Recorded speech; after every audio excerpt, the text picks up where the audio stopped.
Need to call us today for your free quote at 800-279-7816. Our specialists are standing by waiting for your call. We understand people make mistakes, and we're here to help by making SR22 insurance easy to get and affordable for everyone. The call and quote are free. Call us now at 800-279-7816. That's 800-279-7816. Again, 800-279-7816. Hi, I'm Vanessa with PG&E. If you're in your home or business and you smell gas, your first step is to get out. Travel a safe distance until you can't smell the gas, and then call 911. First responders will make it safe. To learn more, visit pge.com/safety. Real, honest conversation. News Talk 580, 1059, KMJ. The original KMJ, 580 AM, 1059 FM, Fresno, a Cumulus media station.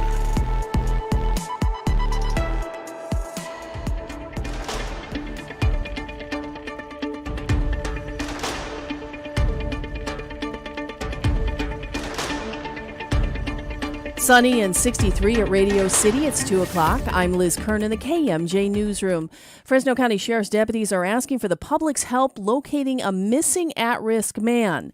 86-year-old Ulysses Carr has Alzheimer's disease. He was last seen around Friday morning around 8 a.m. near the 3500 block of West Muscat Avenue in Fresno. His dog returned home Saturday, but there was no sign of him. The sheriff's search and rescue team is still actively looking for Mr. Carr. They're checking all local hospitals. The sheriff's office says someone could have innocently given him a ride somewhere and did not realize he was a missing person. We have just put his photo on our website and our Twitter feed at KMJ Now, and call the sheriff's office or 911 with any tips. Fresno police are asking for your help tracking down a suspect in a deadly stabbing in the northwestern part of the city. Investigators say just after midnight Friday, 60-year-old Uvalde Silva Avalos was searching a dumpster for recyclables when he was stabbed multiple times. The man, who lives near the scene on the 4400 block of North Cornelia Avenue, died from his wounds. Now Fresno homicide detectives are looking for anyone who witnessed the deadly attack or for surveillance video that may have captured the incident and the suspect involved. Anyone with tips or information is asked to call Valley Crime Stoppers at 498-STOP. Ruth Michaels, KMJ News. Fallout continues for former President Trump after his dinner last week with Ye and white supremacist Nick Fuentes. The White House is denouncing that meal at Mar-a-Lago. ABC's M. Wynn has more from Washington. The White House is criticizing former President Donald Trump for his private dinner with Ye and Nick Fuentes last week. Fuentes has a history of making racist and anti-Semitic comments. The White House saying, quote, "Bigotry, hate, and anti-Semitism have absolutely no place in America, including at Mar-a-Lago. Holocaust denial is repugnant." Former Republican New Jersey Governor Chris Christie told the New York Times it was another example of, quote, "awful lack of judgment by Trump." In statements, Trump insisted he didn't know who Fuentes was and didn't know he would be joining the dinner at his Florida home. M. Wynn, ABC News, Washington. It could be another dry year for Valley farmers. KMJ's Ag Director Don York explains. The Bureau of Reclamation is urging everyone who uses Central Valley Project water, including agriculture, to start planning for possible limited water supply conditions next year. Despite recent storms, drought conditions continue in the Golden State. According to the Bureau announcement, conservation planning efforts will help better manage the limited water resources in the event conditions remain dry and we experience a fourth consecutive drought year. The Central Valley Project began the 2023 water year on October 1st with water storage reservoirs near historic lows. Shasta Reservoir, for example, the state's largest reservoir, is currently at 31% of capacity. Initial water supply allocations for the Central Valley Project will be announced in February. Don York, KMJ News. The Fresno Chaffee Zoo is celebrating the birth of its newest member. KMJ's Gabe Navarro has details. Zoo officials say female white rhino Kayla successfully gave birth to her fourth calf while in Fresno, a yet-to-be-named male. The zoo announced his birth Saturday and says he and mom can already be seen on the Savannah and Africa Adventure exhibit. Zookeepers have come up with several possible names for the new rhino. Those will be shared on the zoo's social media over the next few days, and you will be able to choose which one is your favorite. Gabe Navarro, KMJ News. On Wall Street, the Dow ended down 497 points, closing at 33,849. The S&P 500 lost 62 points. NASDAQ dropped 176. Now here's Fox 26's Justin Willis with our Monday forecast. A little hazy out there today ahead of the sunshine. Afternoon highs are right about normal in the low 60s. Overnight lows are in the mid-30s. Colder as the week moves on with a freeze watch already in place for Wednesday. Early morning lows are expected to be 28 to 32 degrees then. Later this week, we have some rain on tap. 80% chance Thursday with a 40 to 50% chance for the coming weekend. For KMJ from the Fox 26 Weather Center, I'm Justin Willis. With news on the hour, on the half, and when it breaks, and always streaming at KMJNow.com. I'm Liz Kern, News Talk 580, 1059 KMJ. Thank you, Liz. On the roadways right now in Hanford, Kent Avenue at Highway 41 got a hazard being reported, but no details yet on what the hazard is. Then in Madera on Road 12 at Avenue 24, got a non-injury accident in the cleanup stages. Next update is at 2:17. I'm Greg Lane with KMJ Traffic. Filtered water in your home is easier than ever. Hey, it's me, Appleton. Taste and feel the difference with LifeSource Water. Visit lifesourcewater.com. Call them, 559-449-8822. Now, the Valley's Afternoon Drive with Philip Teresi. Philip Teresi. Your calls, your tweets, and your voice are welcome right now on News Talk 580, 1059 KMJ. Good afternoon. It's 2:05 at News Talk 580, 1059 KMJ. Philip Teresi joining you for the afternoon drive. Join us on the phones at 490-5858 or toll free at 800-776-5858. Find the show on social media at Drive KMJ and watch it live on Facebook Live, YouTube, or Twitch.tv. Also at Drive KMJ. Joshua Weekly stands by to screen your calls this afternoon. Coming up, I can't call it a pleasant surprise. The Buffalo supermarket shooter has pleaded guilty to terrorism and murder charges, sparing families and survivors a long, drawn-out trial, so a sentencing phase on the way for the Buffalo shooter. We'll talk about that story. Andrew Jans has made the decision to divest from the VPP PAC that played such a large part of the South Valley David Valadao Rudy Salas congressional race as he prepares to take the job of the city attorney for Fresno. Alex Stone's going to join us in the 3 o'clock hour to talk about the latest developments in the Idaho College quadruple murder story. And the new information is thin, to say the least. Also, Andy Field, ABC News correspondent, is going to join us to talk about the last days of the 117th Congress, the to-do list that they have got before Kevin McCarthy possibly takes the gavel as the new Speaker of the House. But I wanted to start with something kind of cool. I knew it was going in, and finally got a chance to give it a try. The new Cup of Joy Coffee House is open at the northwest corner of Bullard and Palm here in Fresno. They are occupying space formerly occupied by part of Little Leaf Tea. And I was mistaken. Little Leaf isn't gone. They just scooted over a door. So Little Leaf Tea is very much still there, still in business, and a lot of folks coming in out of both establishments. I got to go into Cup of Joy right as we were headed into the Thanksgiving break. And I had a buddy of mine come over and meet me. And they were doing shakedown. They were like steam cleaning the patio. Their furniture was still half stacked up. Already a full house, and because they just weren't quite ready for prime time, they were comping everybody's drinks. So I got to enjoy a free cup of joy, as did a friend of mine, and glad to see them in at the corner of Bullard and Palm. This is, I knew it was a Christian-themed coffee house. It would be a little hard to miss. If you've never been in, there's a couple of telltale signs. I did not know that it was owned by Zach Follett, formerly of the Detroit Lions. And this is now the fifth of their cafes, plus they've got 2 drive-thrus scattered around between Fresno, Clovis, and Kingsburg, so 7 locations altogether. And again, Little Leaf, if you're a fan, is still there. They just scooted over into the bar and restaurant section that they already had next door. It It is busy right now, and I'm glad to see him in there.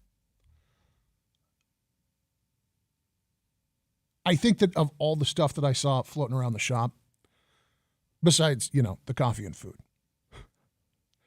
they have a T-shirt that has the Cup of Joy logo on the back, which, if you're not familiar, is the throne of judgment. And on the front of the T-shirt, it just reads in block letters, "Closed on Sundays." So go check them out. Congratulations on another location opening and already booming business. I went back Saturday afternoon, took my kid, and it was busy. Not crazy, stupid, terrible busy, but it was busy. So if you're out there in the Fig Garden area, the Bullard and Palm area, go check them out because the coffee is really good and the folks are really cool. Big story from the Westlands Water District. Tom Birmingham, he's been the general manager for, I think, 20 years. He's been on the board for almost 40. And as the reporting has it, there was a shift in the board of directors, a little bit of a coup. And 5 new members were voted in who apparently were part of a group that were dissatisfied with Birmingham's leadership.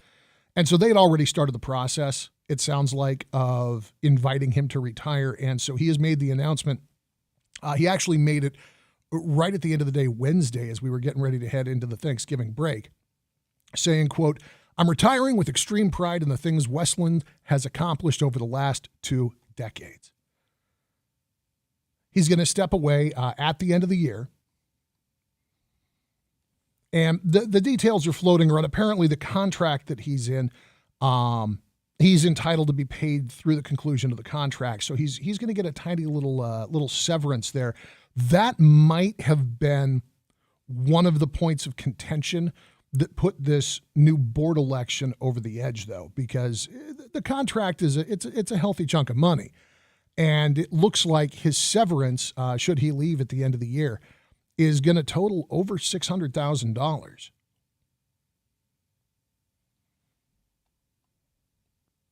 Now, folks who talked about the vote on the Westlands board said that they thought that it was time to talk about regionalizing water supplies instead of the focus that they say Birmingham had on litigation and legislation. They want more collaboration with other districts and community groups. I'm very curious to see how this shakes out because if I've learned anything about water wars and all of these little service districts and water districts, it's that it can be unbelievably cutthroat. And so whoever is going to step into this position, whoever's going to take over, to be leading with an eye towards collaboration is not a bad thing, in my opinion. But I'm genuinely curious to see how it shakes out. If the Westlands affiliated farmers are satisfied with the service that they get on the other side of this.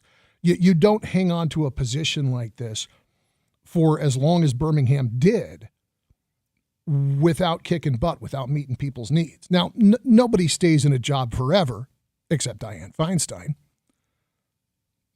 But it's going to be quite a shakeup. And if you are in agriculture, if you are at all concerned with just the strange politics of the water wars, Westlands has always been a spot to watch. The departure of Birmingham it's going to make it the center of activity, if not the center of gravity for the foreseeable future, because you're going to be redrawing lines of loyalty, you're going to be redrawing lines of cooperation, and you're going to be hearing from the folks who were perfectly happy with what Birmingham was doing and the level of service they were getting, as well as the folks who were behind this shift in the board. They took 5 of the 9 seats on the board in order to accomplish this would-be ouster. This new group, by the way, has, they say, 4 main goals: developing more groundwater recharge, providing growers with clear and consistent pumping regulations, developing a plan that incentivizes farming alternatives, and improving relations with other water districts, disadvantaged communities, and environmental and drinking water advocacy groups.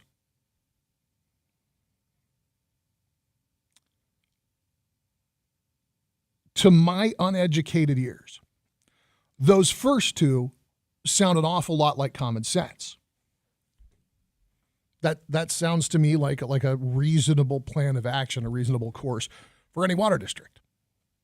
Almost to the point of being a generic declaration of intent. Point 3, developing a plan that incentivizes farming alternatives. I want to know more about that. This entire region is dependent upon agriculture as the financial engine. And yeah, other industry has crept in. And yeah, other opportunity certainly exists here. This is an agricultural community. All of it. The San Joaquin Valley, the Central Valley, the South Valley, all of it. What's a farming alternative? Are we talking about better crop management? Are we talking about a more thoughtful and organized approach to crop distribution, rotation? Are we talking about finding ways to make more efficient use of water? All of that seems like topics worthy of exploration, ideas that merit consideration. The problem is I'm not sure that that's what that means. Is it fallowing land? Is it letting land go wild, return to nature? Is it pushing out agriculture in the service of an agenda that does not serve the human beings of the region? And then that last bullet point, improving relations with other water districts. Sure, sounds good. Disadvantaged communities? Absolutely. Mendota's going to be thrilled to hear it. Environmental and drinking water advocacy groups. I wasn't aware that drinking water needed a specific advocacy group. I mean, I understand that situations like Flint, Michigan, you have a much more pointed need.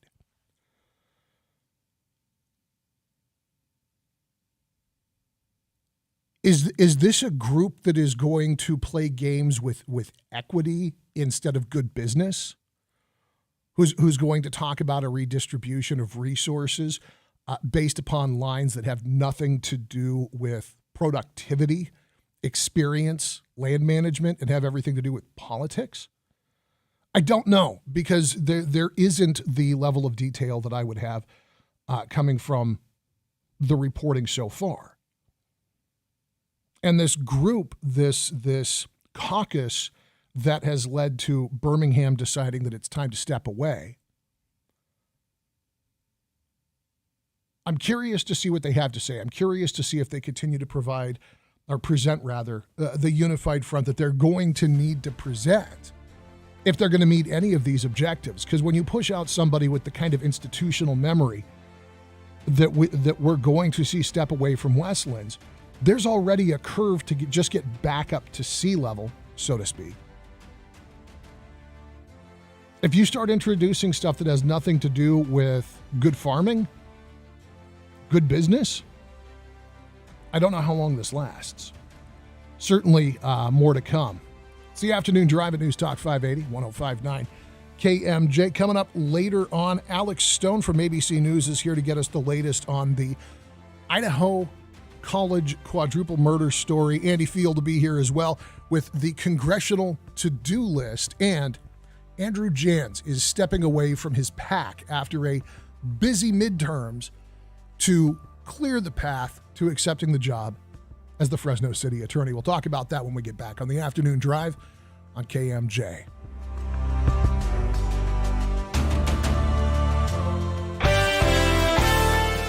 In Fresno right now, this is something that you might be really careful. If you're on Clary Street going towards the on-ramp to northbound 41, there's a husky on the ramp. Cars are swerving to avoid the animal, and there are some people out of their vehicles there trying to get the animal. So just be very careful if you're there. Hanford, Kent Avenue at Highway 41 got a hazard there, and in Madera on Road 12 at Avenue 24 got a non-injury accident to deal with. Next update is at 2:33. I'm Greg Lane, KMJ Traffic. This report is sponsored by Mattress Firm. Mattress Firm's Black Friday sale is here to help you get the sleep you need this season. Get a king bed for a queen price and save up to $700 on select mattresses from top brands. Plus, get a free adjustable base with qualifying purchase. Shop in stores or at mattressfirm.com. Do you know what people see when they Google you? Search engines don't always get it right. And when they're wrong, it's your reputation on the line. So what do you do when you don't agree with your search results? Call Reputation Defender at 800-401-6681. Reputation Defender by Norton is one of the most trusted names in online reputation repair. We have over a decade of experience in fixing people's search results, and we can help you too. Using cutting-edge approaches, Reputation Defender pushes unflattering information down to lower pages of your search results, where few people ever look. We also promote the good stuff so that it rises to the top, letting you put your best foot forward. Your good name is too valuable to leave to the whims of a Google algorithm. You owe it to yourself to take control with Reputation Defender. Visit www.reputationdefender.com or call 800-401-6681 for free advice on your situation. 800-401-6681. That's 800-401-6681. Throughout your journey, you have taken care of yourself and don't expect to stop now. Stay on top of your healthcare needs and let Sante Physicians be your guide. If you're eligible, open enrollment is now available and only takes a few moments to sign up. Sante Physicians is here for your Medicare needs with more resources and locations than any other network in the Valley. Your doctor is here to provide you with the highest quality care, and you can act now by calling 559-234-1393. Sante Physicians, the best doctors, the best choice. Going halfway isn't the best way. For instance, would you give your child half a bike helmet? You sure this is safe? Or go out in a storm with half an umbrella? Yeah, that's not gonna work. Would you settle for half a haircut? I don't think we're done. Don't go halfway, especially with your immunity to COVID-19. Stay up to date with your vaccines and boosters. Visit myturn.ca.gov to find one near you. Brought to you by the California Department of Public Health. Ad paid for by Montreal Drugstore. Tired of paying outrageous prices for Viagra? Well, we have great news. Now you can finally get Viagra at huge discounts. PowerPill allows you to save up to $500 on Viagra. Why pay U.S. pharmacy prices of $15 per pill or more when you can get Viagra for less than $3 per pill? Call today and get 50 Viagra pills for only $99. This could cost as much as $600 at your local pharmacy. You can't afford not to call this if you want Viagra at the lowest prices. Never pay $15 a pill pharmacy prices again. Get Viagra for less than $3 per pill. Call 800-204-0017 today to save up to $500 and get 50 pills for just $99. PowerPill is fast, easy, and affordable. Operators are waiting at 800-204-0017 to take your call now. Call 800-204-0017. That's 800-204-0017. Again, 800-204-0017. Ad paid for by Anthem Tax Services. Attention! If you or your business is behind in filing your tax returns, or if you owe over $10,000 in back taxes to the IRS, please listen carefully. The IRS does not joke around and will not stop their collection efforts. If you're tired of the IRS letters, levies, liens, or wage garnishments and would like to get a fresh start, we can help. Due to the financial hardships in the country, the IRS is making it easier than ever to settle tax problems for those who owe more than $10,000. We can help settle your delinquent tax problems, end all collections, and may even reduce your back taxes by up to 99%. Even if you can't afford to pay your back taxes, you can still get the help you need. We've helped thousands of taxpayers just like you, but you must call 800-793-1525 today to stop your tax problem from getting worse. The information is free and the help is real. Call 800-793-1525. That's 800-793-1525. Again, 800-793-1525.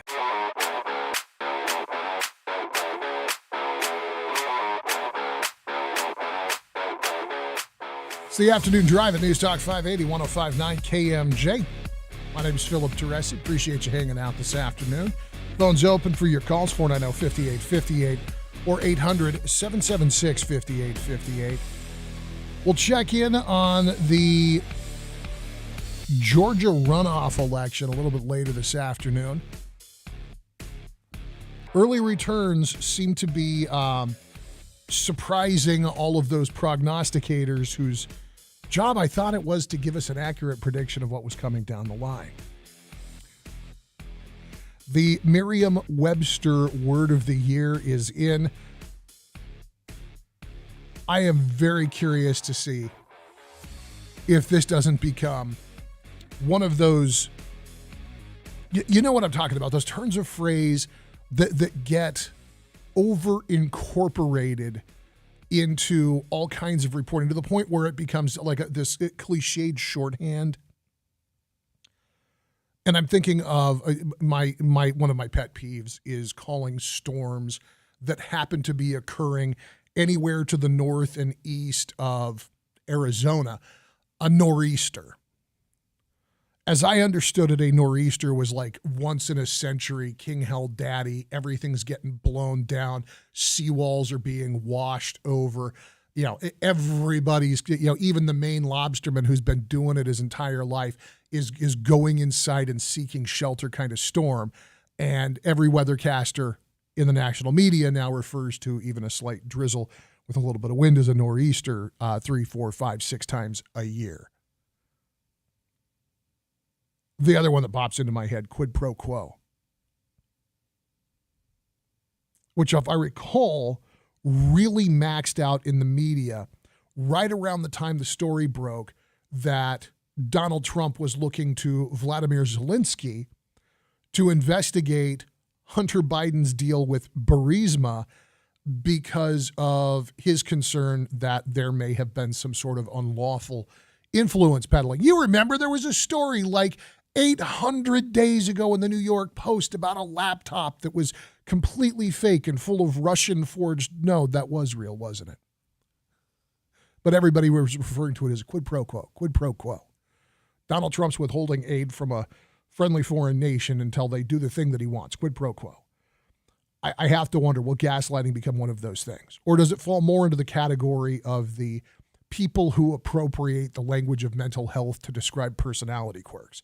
The person who likes to have a clean desk with their supplies stowed neatly describes themselves as OCD.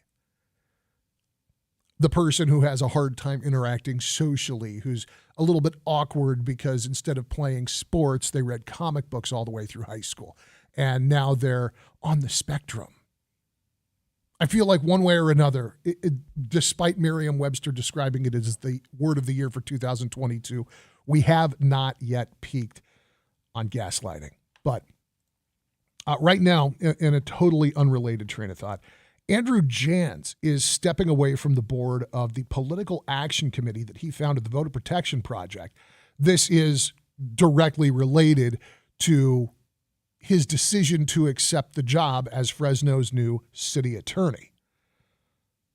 Jans provided a statement to the Bee saying, quote, "As city attorney, I must avoid any appearance, either real or perceived, that the office of city attorney is being used to further a political agenda. To that end, I will be stepping down from VPP's board of directors and turning over all operational control to other stakeholders."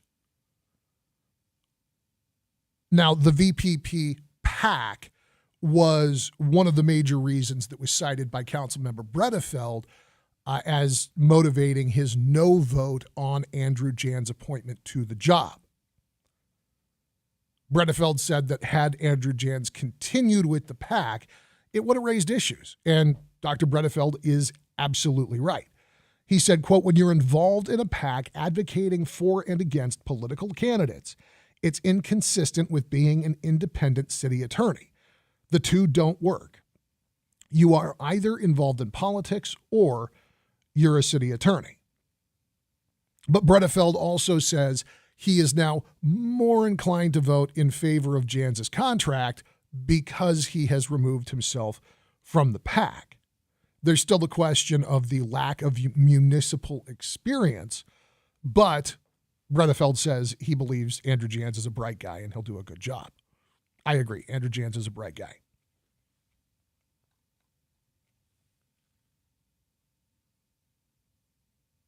it's going to be an interesting thing to observe Andrew Jans make that transition, because he has been a very ambitious political player.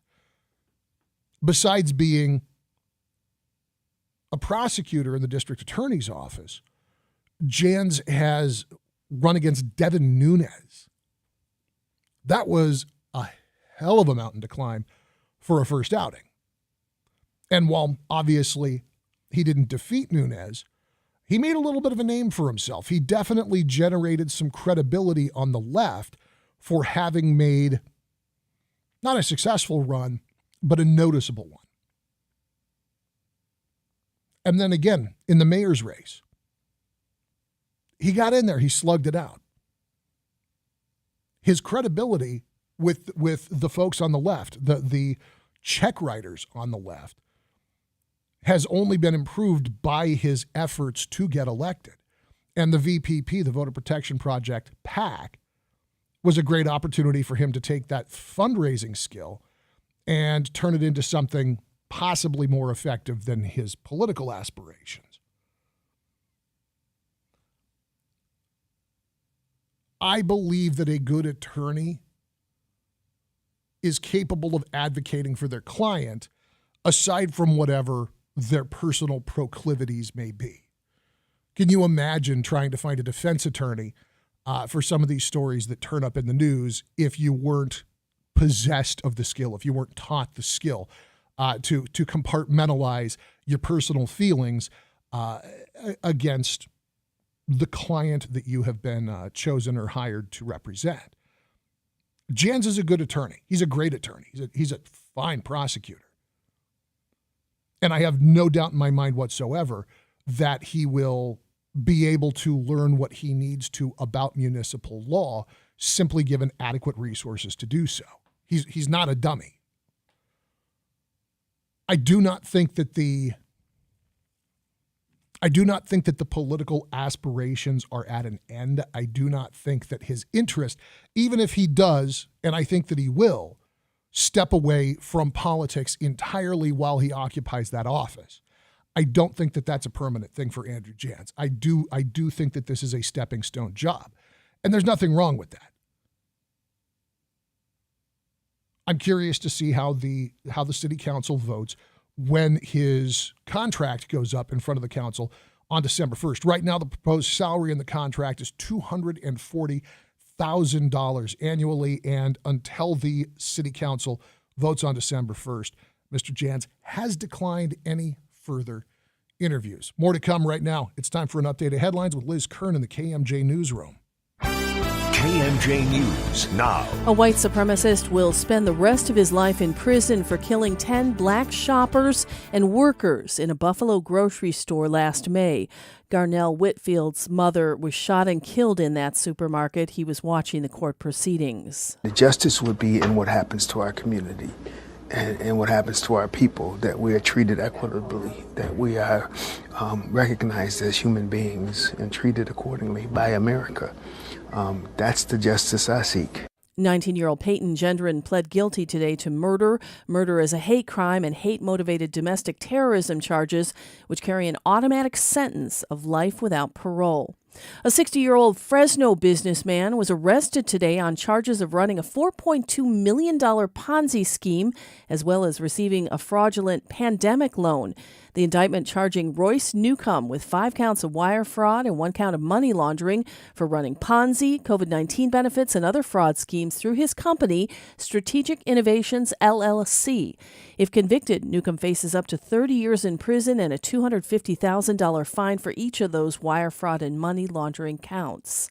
Supporters gather in the Bay Area this weekend, marking the anniversary of the assassination of San Francisco supervisor Harvey Milk. Here's KGO reporter Tara Campbell. The LGBTQ plus community and its allies gathering in the Castro district Sunday night, marking 44 years since the assassination of San Francisco supervisor Harvey Milk and Mayor George Moscone. Both were shot by Supervisor Ron White at City Hall November 27th, 1978. It was like chaos, people running around. I mean, even the guards didn't realize that there had been 2 murders. Carol Ruth Silver is a former San Francisco supervisor. She served alongside Milk, and she too was a target, narrowly escaping the same fate. It's terrible. It's just outrageous that it's still happening. The farewell tour of a musical icon might end up breaking all-time records.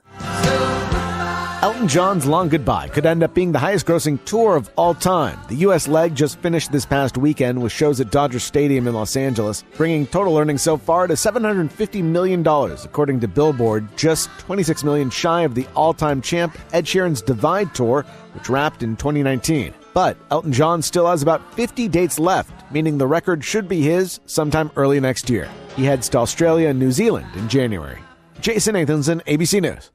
On Wall Street, the Dow ended down 497 points. 234 at KMJ. Right now, sunny, 62 at Radio City. Fox 26's Justin Willis has our Monday forecast. Freeze watch already in place for Wednesday morning. Early morning lows are expected to be 28 to 32 degrees at that time. Later this week, we have some rain on tap. 80% chance Thursday, with a 40 to 50% chance for the coming weekend. Otherwise, a little hazy out there today, with some sunshine as well. Afternoon highs are right about normal in the low 60s. Overnight lows are in the mid-30s. From the Fox 26 Weather Center for KMJ, I'm Justin Willis. With news on the hour, on the half, and when it breaks, and always streaming at KMJNow.com. I'm Liz Kern, News Talk 580, 105.9 KMJ. Thanks, Liz. Couple problems. One in Madera, Avenue 12 at Road 24. 3 vehicles involved in the crash with some property damage being reported as well. Tow trucks now on the scene there. Visalia on southbound 99 and westbound 198, right there at the connector. Got a report of a fire and lots of smoke. Next update, 247. I'm Greg Lane with KMJ Traffic. This report is sponsored by In-N-Out Burger. At In-N-Out, our hamburgers are made with the highest quality ingredients, made fresh and by hand, made with a smile, and made to order just for you. Hi, plumbing control. This broken water heater needs a bit more expertise. I think we might need... Oh, no. Don't say it. Yes, call Maverick. Where is it? Through there! Intercept, intercept, intercept! This leak! Engage, engage, engage! Wrench! My goodness, he's good. Top Plumber, your plumbing specialist from Lee's Air Plumbing and Heating. Available to take on all your plumbing needs. Whether it's residential or commercial plumbing, Lee's Air Plumbing and Heating, whatever your problem, we're here to help, and fast. And now you can book an appointment online. And 18 months, no interest and no payment, same as cash, on all major repairs and services. That's a Top Plumber coming to you soon. When you call 559-296-9555. That's 559-296-9555. Or book online at leesair.com. That's leesair.com. CLN 635-355. Ever wonder why your business doesn't show up on online search maps, but your competitors do? It's hundreds of things. Things that Cumulus Boost can identify and fix. And that's how we boost your findability. CumulusBoost.com. CUMULUS Boost.com. Ad paid for by the Sentinel Group. Attention parents with a child diagnosed with autism or severe ADHD. A recent congressional study found dangerously high levels of toxic heavy metals like mercury, lead, and arsenic in many popular baby food brands. Brands such as Gerber, Plum Organics, Beech-Nut, Walmart, and more. Some contain toxic metals 200 times the maximum safe levels set by the FDA. Heavy metals in baby food are known to be severe neurotoxins, and exposure to them at a young age can cause lifelong brain damage and neurodevelopmental disorders like autism and attention deficit hyperactivity disorder. If you fed baby food to your child and they were later diagnosed with autism, autism spectrum disorders, or ADHD, you may be entitled to significant compensation. Call today for your free consultation. 800-728-1993. Don't wait. Let our experienced attorneys fight to get you the compensation you deserve, and you pay nothing unless there's a recovery in your favor. Call 800-728-1993. That's 800-728-1993. Again, 800-728-1993. 9993. This report is sponsored by Lowe's. Enter the Craftsman Days Ultimate Garage Sweepstakes sponsored by Lowe's for a chance to win Craftsman products valued at over $10,000. No purchase necessary. Ends 12/31. Residents of 50 USDC, 18 or older, and age of majority, and have a Lowe's.com account. Void where prohibited. See rules at Lowe'sUltimateGarage.com for entry instructions, odds, prices, etc. Sponsor Lowe's. You're worried about the economy. Inflation is high. Your paycheck doesn't cover as much as it used to. And we live under the threat of a looming recession. And sure, you're doing okay, but you could be doing better. The Afford Anything podcast explains the economy and the market, detailing how to make wise choices on the way you spend and invest. Afford Anything talks about how to avoid common pitfalls, how to refine your mental models, and how to think about how to think. Make smarter choices and build a better life. Afford Anything, wherever you listen. Teresi. Streaming live on Alexa, Google Home, and everything else. Philip Teresi on KMJ.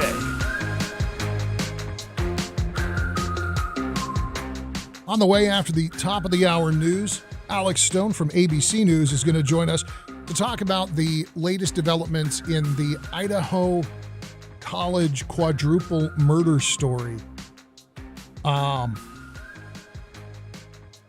Still no suspect, still no motive, still no murder weapon.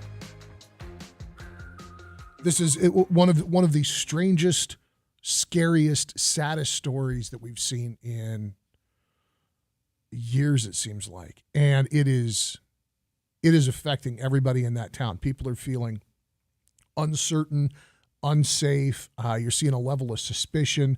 Hundreds and hundreds of tips pouring in. And a police department, I think, scrambling a little bit to keep up with just the wave of well-intentioned information, but also the fear and paranoia that's taken root in the community. So we will talk with Alex here in about 20 minutes to get the latest on what's happening up in Moscow, Idaho. Right now, there is a runoff election. Early voting is taking place right now. And Georgia already had record turnout for the midterms. They had 143,000 votes cast on the first day of early voting before the general election.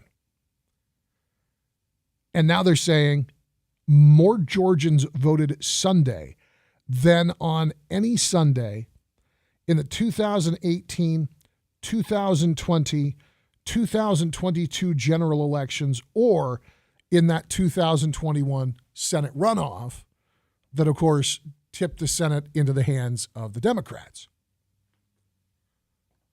90,000 votes just a day after early voting opened in some Georgia counties. Warnock begging Georgians to come out and reaffirm the 1-point lead that he saw in the general election. Polls show that Warnock and Walker are neck and neck. Right now, the latest 538 polling shows Walker up by a percentage point. AARP puts Warnock ahead by 4 points, although Walker, at least at this point, is leading amongst voters older than 50.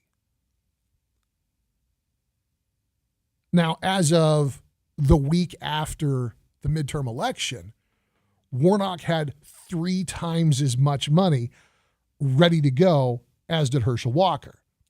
On the first day of the runoff campaign, it's reported that Walker raised about $3.5 million, whereas the Democratic Senatorial Campaign Committee pledged twice that for Warnock's runoff effort. Warnock accuses Walker of having majored in lying, says he's not a serious candidate. Walker turns around, calls Warnock a hypocrite, and accuses him of just being a rubber stamp for Democratic leadership.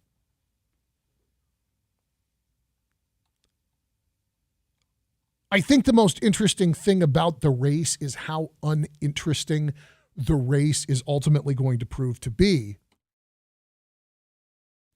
in terms of its broad effect.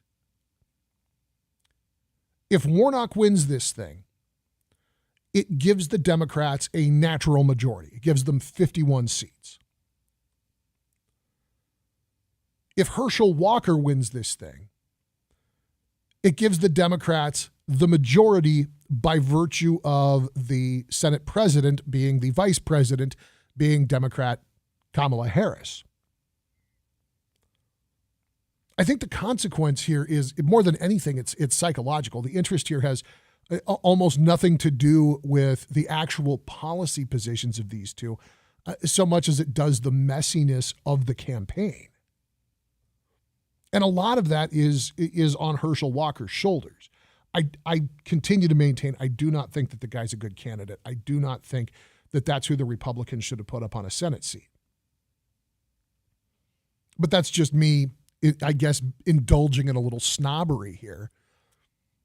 I don't think that he represents the best of us.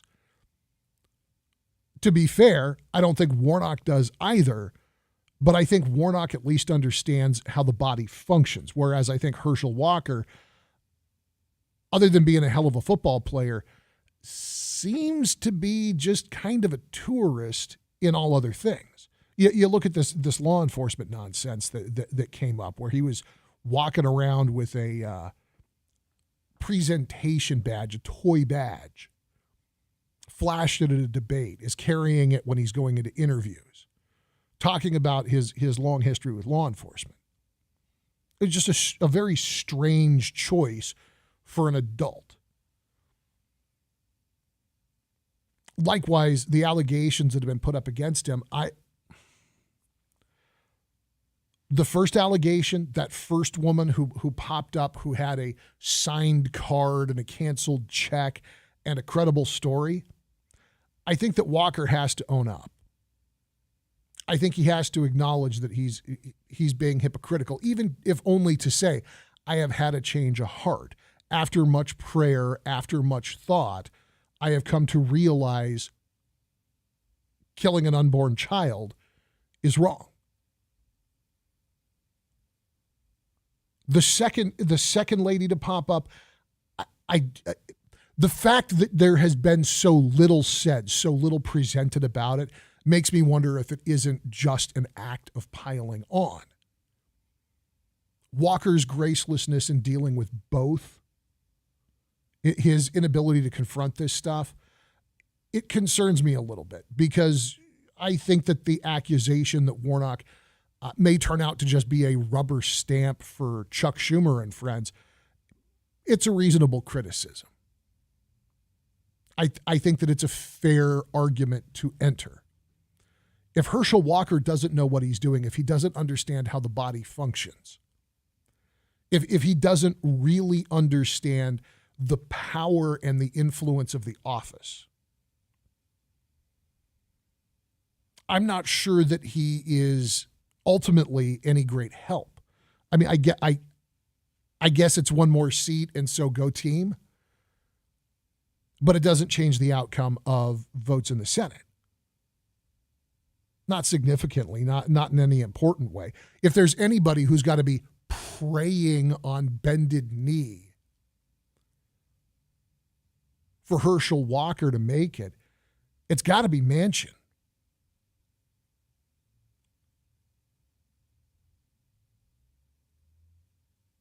If that Democrat majority tips to 51, in other words, if they can achieve majority without him, he becomes completely irrelevant to both parties immediately, overnight. And for somebody who has campaigned on being this kind of spoiler to the extreme left, that could be a real nightmare.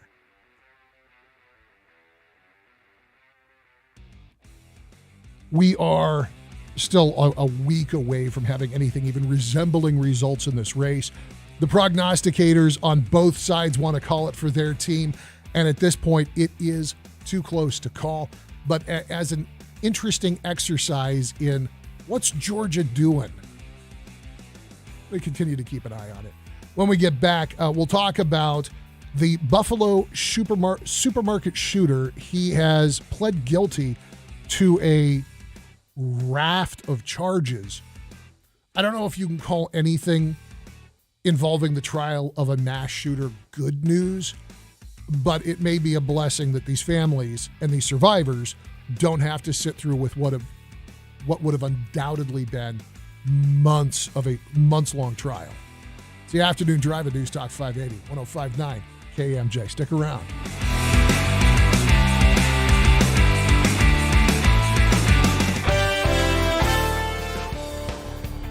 In Visalia right now, southbound 99 at westbound 188 connector, there's been a report of a fire and lots of smoke.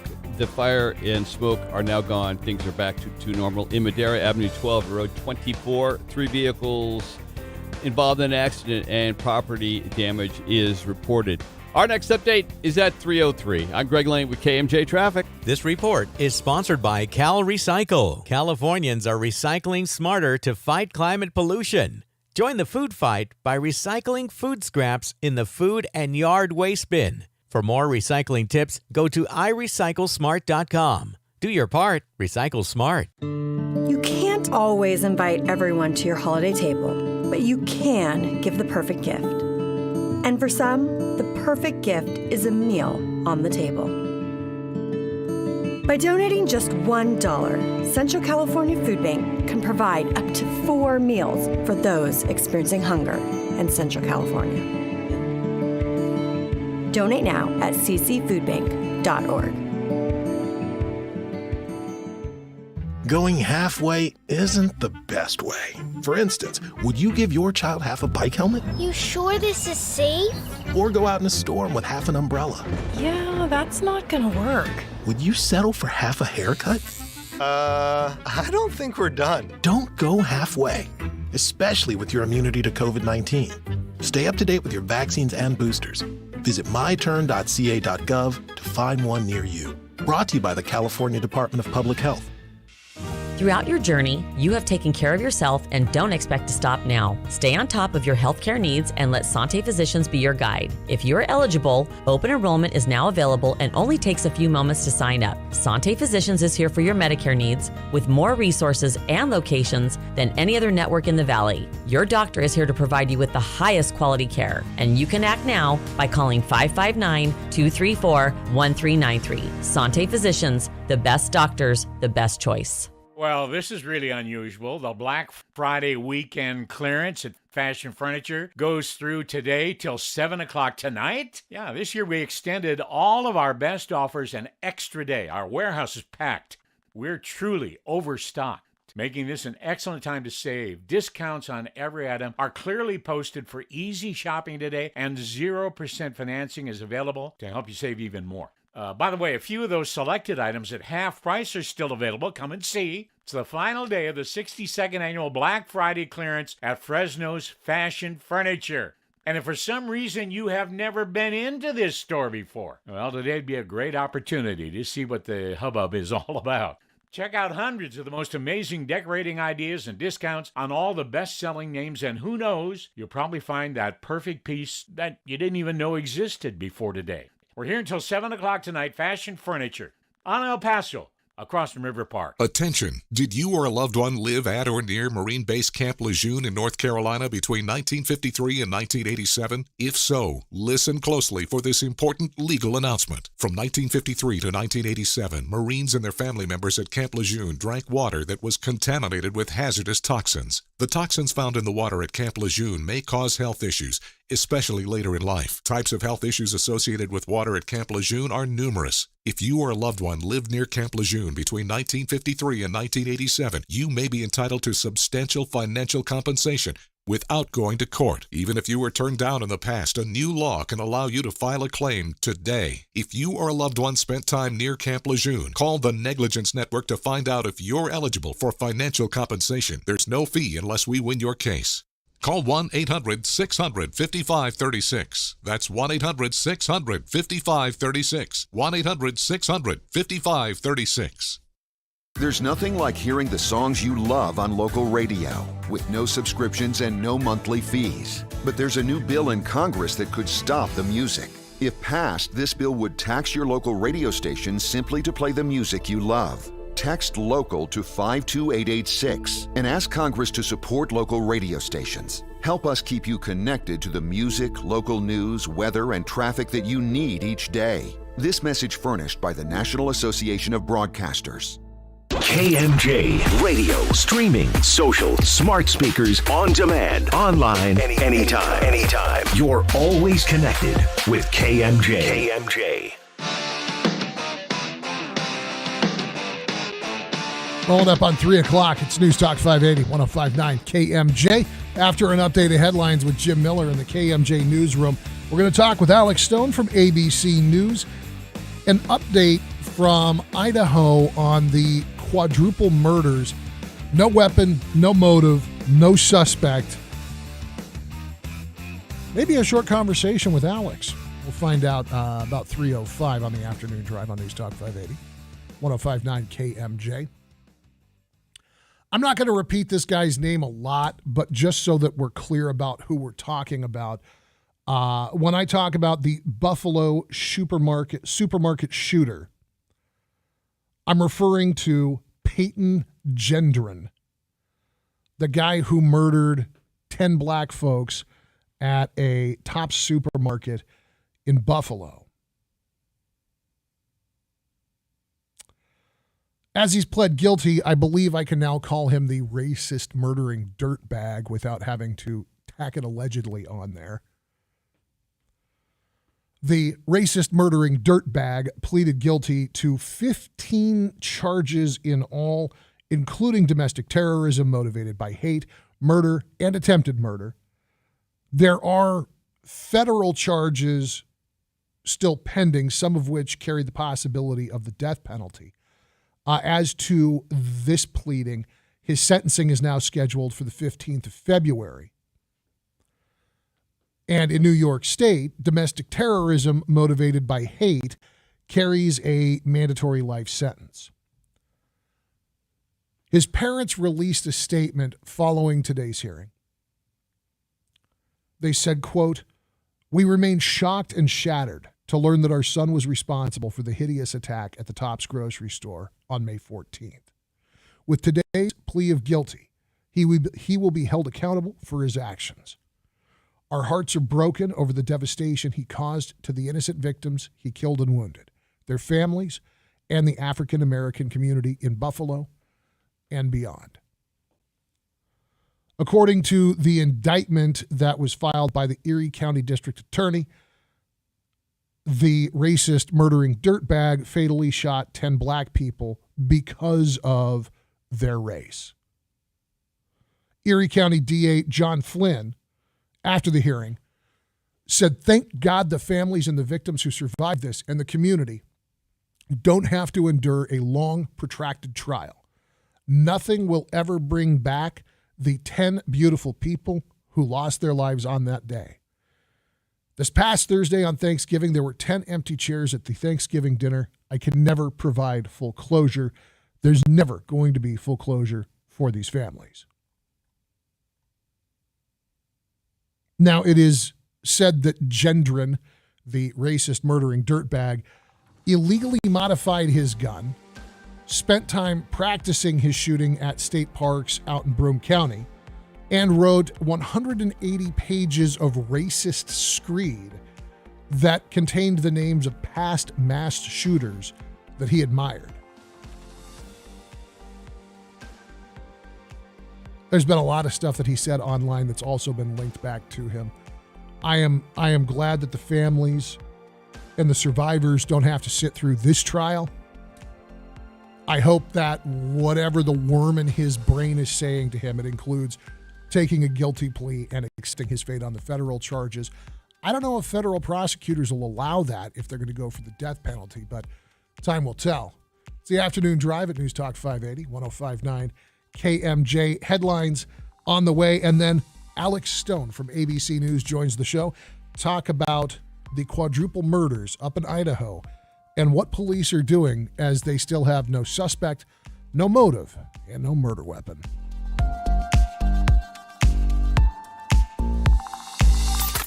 Missed part of the show? Get the Afternoon Drive podcast at kmjnow.com or by searching KMJ's Afternoon Drive in Amazon Music or Stitcher. Helen here with Chris from Solar Negotiators, the Valley's top-rated solar installer. What have you learned after 13 years in business? Well, Helen, when it comes to solar, people still just have so many questions. Nowadays, it's about more than just solar panels. More to solar than solar. What do you mean by that? While people still have the normal questions about long-term savings, tax credits, and production guarantees, they are also looking at other energy efficiency upgrades for their home to maximize savings. What type of upgrades? Like a new roof? Sure. As a general contractor, we do re-roofs. Air conditioners, battery backups, generators, we can do it all. And with California proposing changes to their solar policy next year, these types of upgrades could help? That's right. The combined savings from these types of projects can help homeowners reduce the payback time on their investment. You heard him. If you're interested in going solar, be sure to ask about what other upgrades you can make to your home. For more information or to get started, call the team at Solar Negotiators, your lifetime energy partner. Need office equipment and technology to move your business forward in today's quickly changing marketplace? Let the experts at locally owned California Business Machines show you how the IRS Section 179 tax code allows you to deduct the entire cost of Kyocera printers, copiers, and document management systems this year. And you'll save even more with a zero-down lease plan and color copies for as low as an incredible 3 cents per page. But the deadline for these savings is firm. December 31st, 2022. So, if a new copier, printer, and document management system makes sense for your business, call the Kyocera experts at California Business Machines, serving the Central Valley for 6 decades with offices in Fresno and Visalia. Hello, I'm Susie Santiano at California Business Machines. If you're interested in saving 100% on a Kyocera copier, give me a call at 225-5574 or visit us online at cbmsolution.com. Thank you. Celebrating a century of broadcasting. News Talk 580 AM, 105.9 FM, KMJ, Fresno, a Cumulus Media station. It's 3 o'clock in Fresno. I'm Joe Miller in the KMJ News Center. 3 families without a home after a cooking fire in Fresno. Fire officials say the incident happened Saturday at a triplex in the area of Peach Avenue. They say the fire began because of unattended hot oil in the backyard. Police and fire say it spread from one home to another. The good news, no injuries, but they're investigating. An illegal street racing incident took place over the weekend. Fresno police say they received reports Saturday about street racing and sideshows. Authorities say they issued citations as well as impounded some vehicles. A deputy and a canine involved in a crash in Fresno. That happened this morning. KMJ's Liz Kern reports. Just after 8 a.m., a Fresno County Sheriff's deputy was responding to a call driving east on Shields Avenue. He entered the intersection at Clovis Avenue and his car was struck by another. The patrol car hit some railroad equipment near the intersection. The deputy and the canine were not hurt. The other driver was taken to the hospital by ambulance, complaining of pain.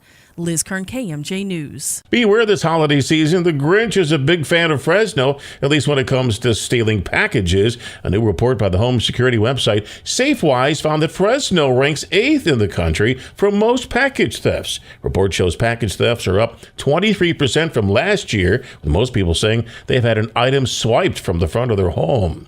Former school officials in Oxford, Michigan point the blame over a deadly school shooting. ABC's Derek Dennis has more in this report. In a news conference, former school board president Tom Donnelly and board treasurer Corey Bailey detailed what they said was a black and white policy on file to prevent the very school shooting last November that killed 4 students and wounded 7 others. Bailey says it was missed. And it clearly defines every step of the way from identifying to preventing a threat. It's called an official Homeland Security threat assessment, and Donnelly says it highlights certain markers. Violent writings, drawings, a teacher who keeps bringing concerns about a student to the counseling office. Markers they both say were not acted upon in suspect Ethan Crumbly's case. Derek Dennis, ABC News. And now the forecast from Fox 26's Justin Willis. A little hazy out there today ahead of the sunshine. Afternoon highs are right about normal in the low 60s. Overnight lows are in the mid-30s. Colder as the week moves on with a freeze watch already in place for Wednesday. Early morning lows are expected to be 28 to 32 degrees then. Later this week, we have some rain on tap. 80% chance Thursday with a 40 to 50% chance for the coming weekend. For KMJ from the Fox 26 Weather Center, I'm Justin Willis. With news on the hour, on the half, and when it breaks, and always streaming at KMJNow.com, I'm Joe Miller for News Talk 580, 105.9 KMJ.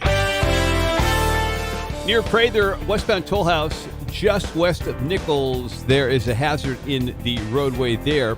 Then we go to Visalia. Actually, it's Pixley to be exact, and it's south on 99 at Avenue 120. Vehicle versus a semi. Then to Tipton, State Route 190 at Road 140. Got a hazard being reported in the roadway. Next update is at 317. Greg Lane with KMJ Traffic. Hard water problems? Ray Appleton here with a solution. It's LifeSource Water. You'll taste and feel the difference. Click LifeSourceWater.com, 559-449-8822. Breaking from the north. Well, it's nice to have you here. Philip Teresi. I'm so glad you could come. I hope you enjoy it. I think you will. On News Talk 580, 1059 KMJ. 304 at News Talk 580, 1059 KMJ. Good afternoon. Philip Teresi joining you for hour 2 of the afternoon drive.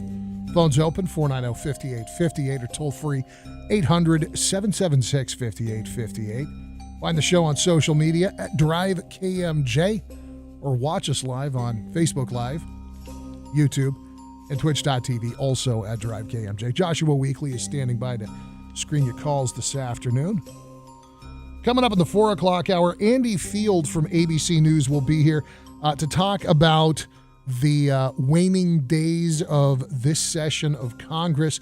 What is it that they hope to do before the effects of the midterm election settle in and Joe Biden enters what I think is very likely the lame duck term of a one-term presidency, or what would be the lame duck era of a one-term presidency. Right now, though, Alex Stone's joining us from ABC News to talk about what's happening up in Moscow, Idaho. Alex, welcome back to KMJ. Hey, how you doing? I'm doing well, sir. I appreciate you checking in again, although I guess my first question to you is, we still don't have a weapon, we still don't have a suspect, we still don't have a motive. Do we actually have anything from the police investigating this quadruple homicide at this point? Very little. And then really all they've been putting out is dispelling rumors that have been going crazy online and in true crime podcasts and, everywhere where people are putting it together and trying to do their own investigations. Police have been coming out and kind of dispelling those, that they weren't bound and gagged, had kind of become fact in some circles, and some other things here and there, and that the potential suspects that amateur sleuths had tried to put together, the Uber driver who brought them home that night, the food truck operator who was seen on surveillance video making them food at about 1:30 in the morning, the surviving roommates, their boyfriends, that all of them have been ruled out as suspects. But when you ask Moscow police what they do know, then they say, well, we can't talk to you about the investigation, but that they want the public's help to try to find whoever did this, because they don't have a suspect, they don't have a murder weapon, they don't have a motive, but they indicate they do know some things. And look, it's normal police procedure to hold things close to the vest, but they have done so much of that in this case, and refusal early on to come out and say anything, and then the police chief apologizing for that, and at least giving basic details, and then since then not really updating any sort of progress, that it's created the fear and worry, and that's why so many students have not come back from Thanksgiving break, and the school says that's fine, that they are going to allow them to work remotely until a suspect is in custody. And, well, here's what the campus president is telling the students. To meet the needs of all of our students, we have asked our faculty to work with their classes to allow each student to complete the semester either in person or remotely. Because they say so many students or parents are saying they don't want their kids to go back, that they'll be able to do it remotely. So it is quite an empty campus today, even though Thanksgiving break is now over. And then on the investigative side, that police say they're dealing with a surge of 911 calls from those who are in town, from people who are scared, think that they've seen something or heard something, or a boyfriend or a girlfriend, they haven't talked to them in a couple of days and are worried that they've been murdered, and so police are having to follow up on all of that.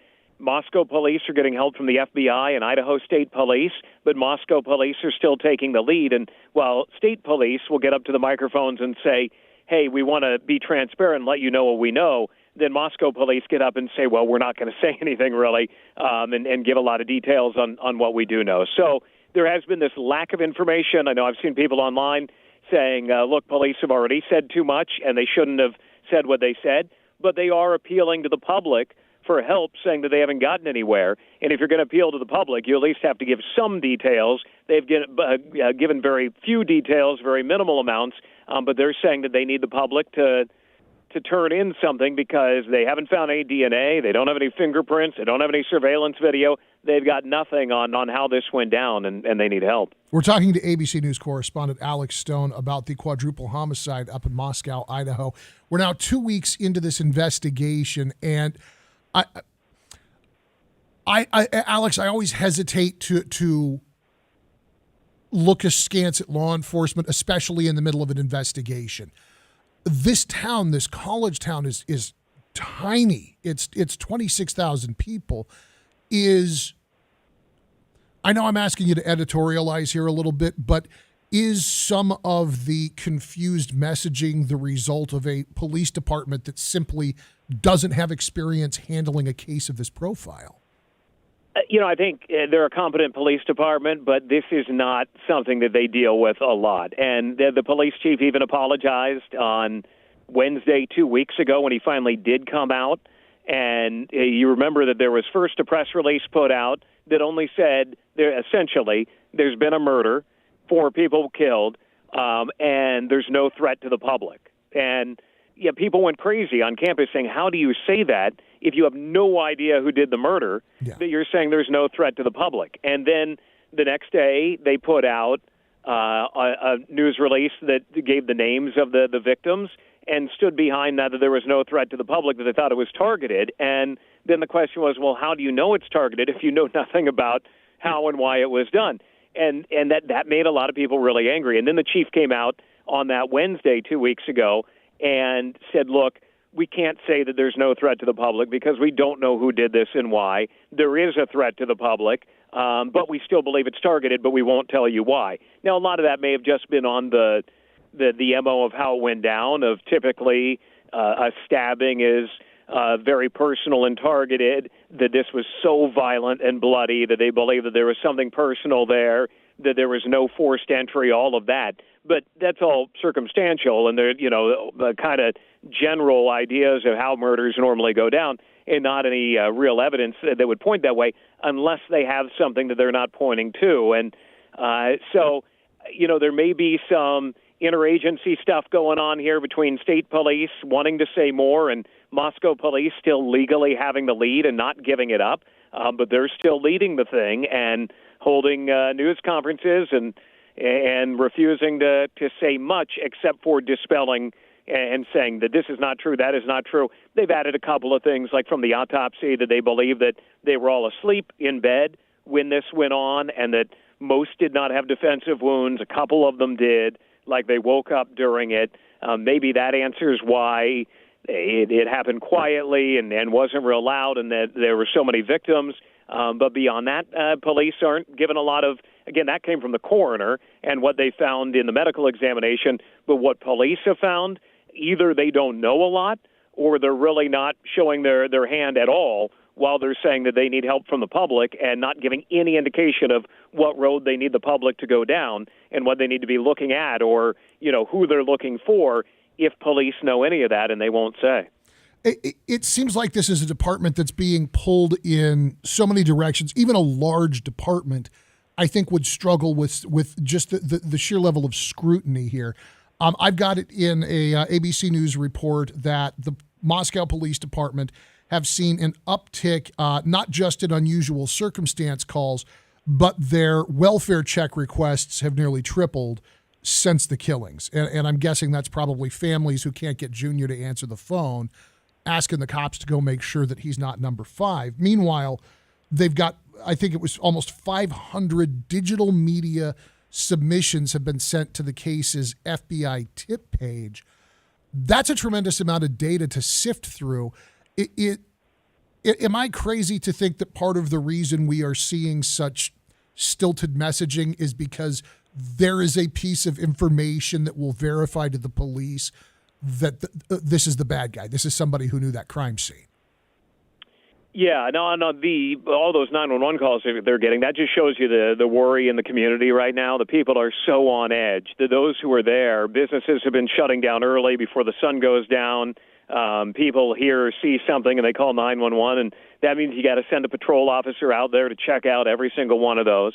And a lot of the investigative parts of it, like the crime lab and the evidence technicians that have been brought in, the FBI and Idaho State Police are loaning their resources, and they're doing a lot of that. Moscow police don't have that many detectives and crime technicians and everybody else to do a lot of the work.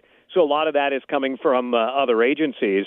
But, it's an unusual circumstance that's going on, and maybe there really just isn't any evidence. They have searched that home over and over again. You do have experts from the FBI. They've got their behavioral analysis agents who are there right now and analysts who are there.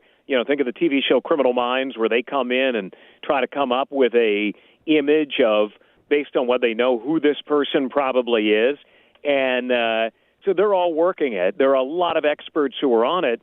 And at this point, unless they're being very, very coy, they have no idea who it is. And is it somebody who was traveling in the state and came through? And are they linked to any other murders? They've now put the net out wide, neighboring states, saying police departments in neighboring states, do you see anything? Have you had a case that fits this MO? And so far, nothing. They've looked at other murders in Idaho that people have said, hey, that's like that stabbing up there.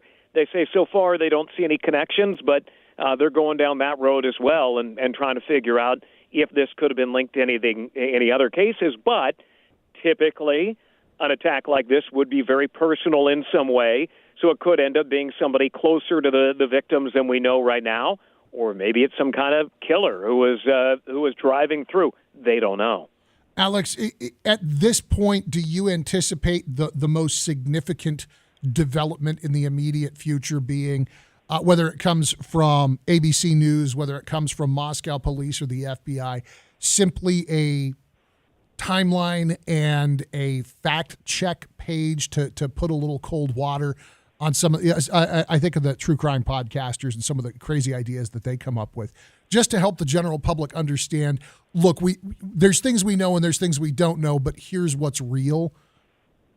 Yeah, and maybe they kind of police put out something like that last week, a timeline of where they know they were at the bars and then they went home. And, like a lot of stuff online, it gets put out there and then it just becomes fact. Everybody believes that is factually how it went down. And, this happened and then that happened. And police are trying to say a lot of that is complete bull and has just become talking points that are not correct in the investigation and kind of muddies everything up. But police may end up doing something like that. They have the timeline that they know when they were at the bar, when they got into the Uber, when they got home. But still, there's so much fuzzy information in between there of, so they went to bed and then what went on and how did the suspect get in there with no forced entry, and a lot of that we still don't know. Alex, as always, I appreciate the insight, and I look forward to hearing, hopefully, that Moscow police get a break in this thing soon. Absolutely. Have a good afternoon. You as well. That is Alex Stone, ABC News, with the latest on the quadruple homicide in Moscow, Idaho. Madison Mogan of Coeur d'Alene, Zena Canoodle, 20, Post Falls, Idaho, Kaylee Goncalves, 21, of Rathdrum, Idaho, and Ethan Chapin, 20, of Mount Vernon, Washington, the four kids whose lives were lost in a murder that still has no weapon, has no suspect, has no motive attached, and an investigation now 2 weeks in and sifting through hundreds of calls, hundreds of online tips, and not a lot of information available to the public. We'll get the phones on the other side at 490-5858 and 800-776-5858. It's the afternoon drive on KMJ.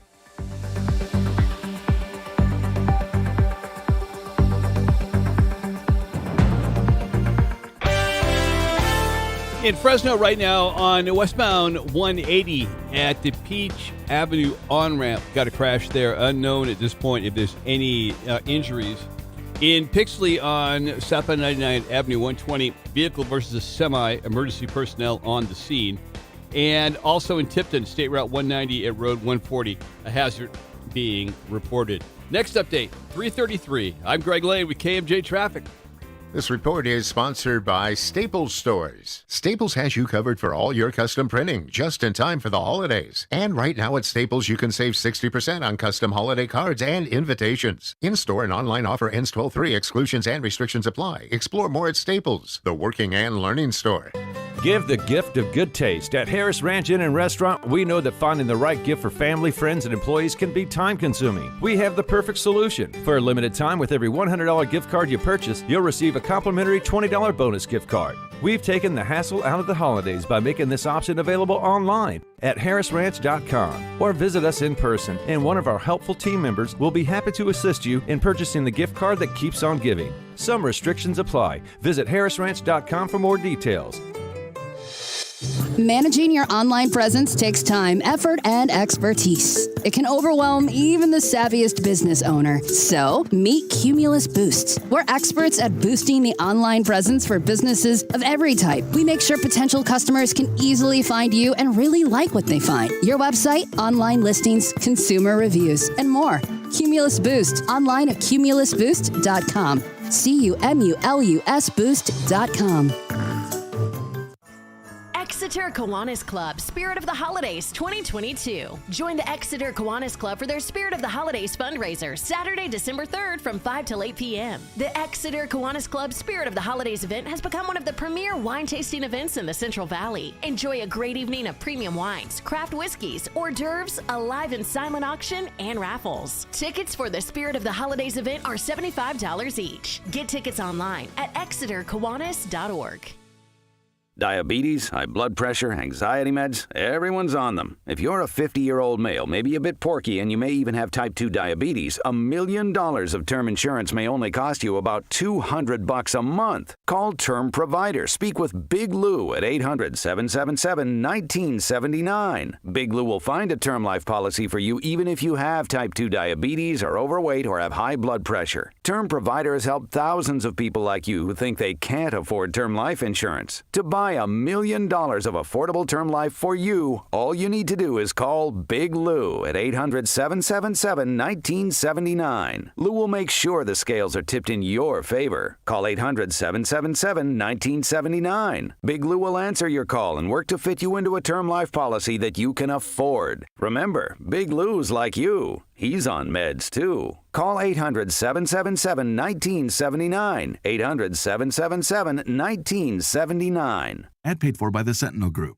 Attention, this is an important message for anyone that has been diagnosed with cancer after using such products as Johnson & Johnson Baby Powder and Shower to Shower. Recent media studies have shown that use of talcum powder can cause ovarian cancer. If you or a loved one has been diagnosed with ovarian cancer after using these products, then you may be entitled to significant compensation. In July 2018, a jury awarded $4.7 billion to 22 women whose ovarian cancer was linked to Johnson & Johnson's talcum-based products. Don't wait another day to see if you're eligible. Call us at 800-801-3357. That's 800-801-3357. Our network of attorneys are ready to fight for you, and you'll pay nothing unless there is a recovery in your favor. Time restrictions may apply. So call now. 800-801-3357. That's 800-801-3357. Again, 800-801-3357. With so many used car lots, big and small, how do you know the difference? Take a look at Central Valley Fleet. Hand-picked pre-owned vehicles priced right and backed by Scott and Katie Beal, who've always done you right. SUVs to muscle cars to lifted trucks and the best-selling passenger vehicles, Central Valley Fleet has yours. And unlike any other pre-owned vehicle center in the Valley, even the national guys, Central Valley Fleet has an on-site service center to back up your vehicle. Central Valley Fleet on West Shaw, next to Harley-Davidson, across from Costco. You're worried about the economy. Inflation is high. Your paycheck doesn't cover as much as it used to. And we live under the threat of a looming recession. And sure, you're doing okay, but you could be doing better. The Afford Anything podcast explains the economy and the market, detailing how to make wise choices on the way you spend and invest. Afford Anything talks about how to avoid common pitfalls, how to refine your mental models, and how to think about how to think.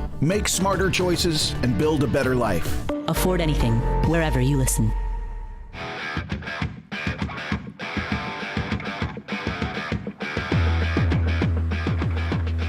It's News Talk 580, 1059 KMJ. Good afternoon. I'm Philip Teresi.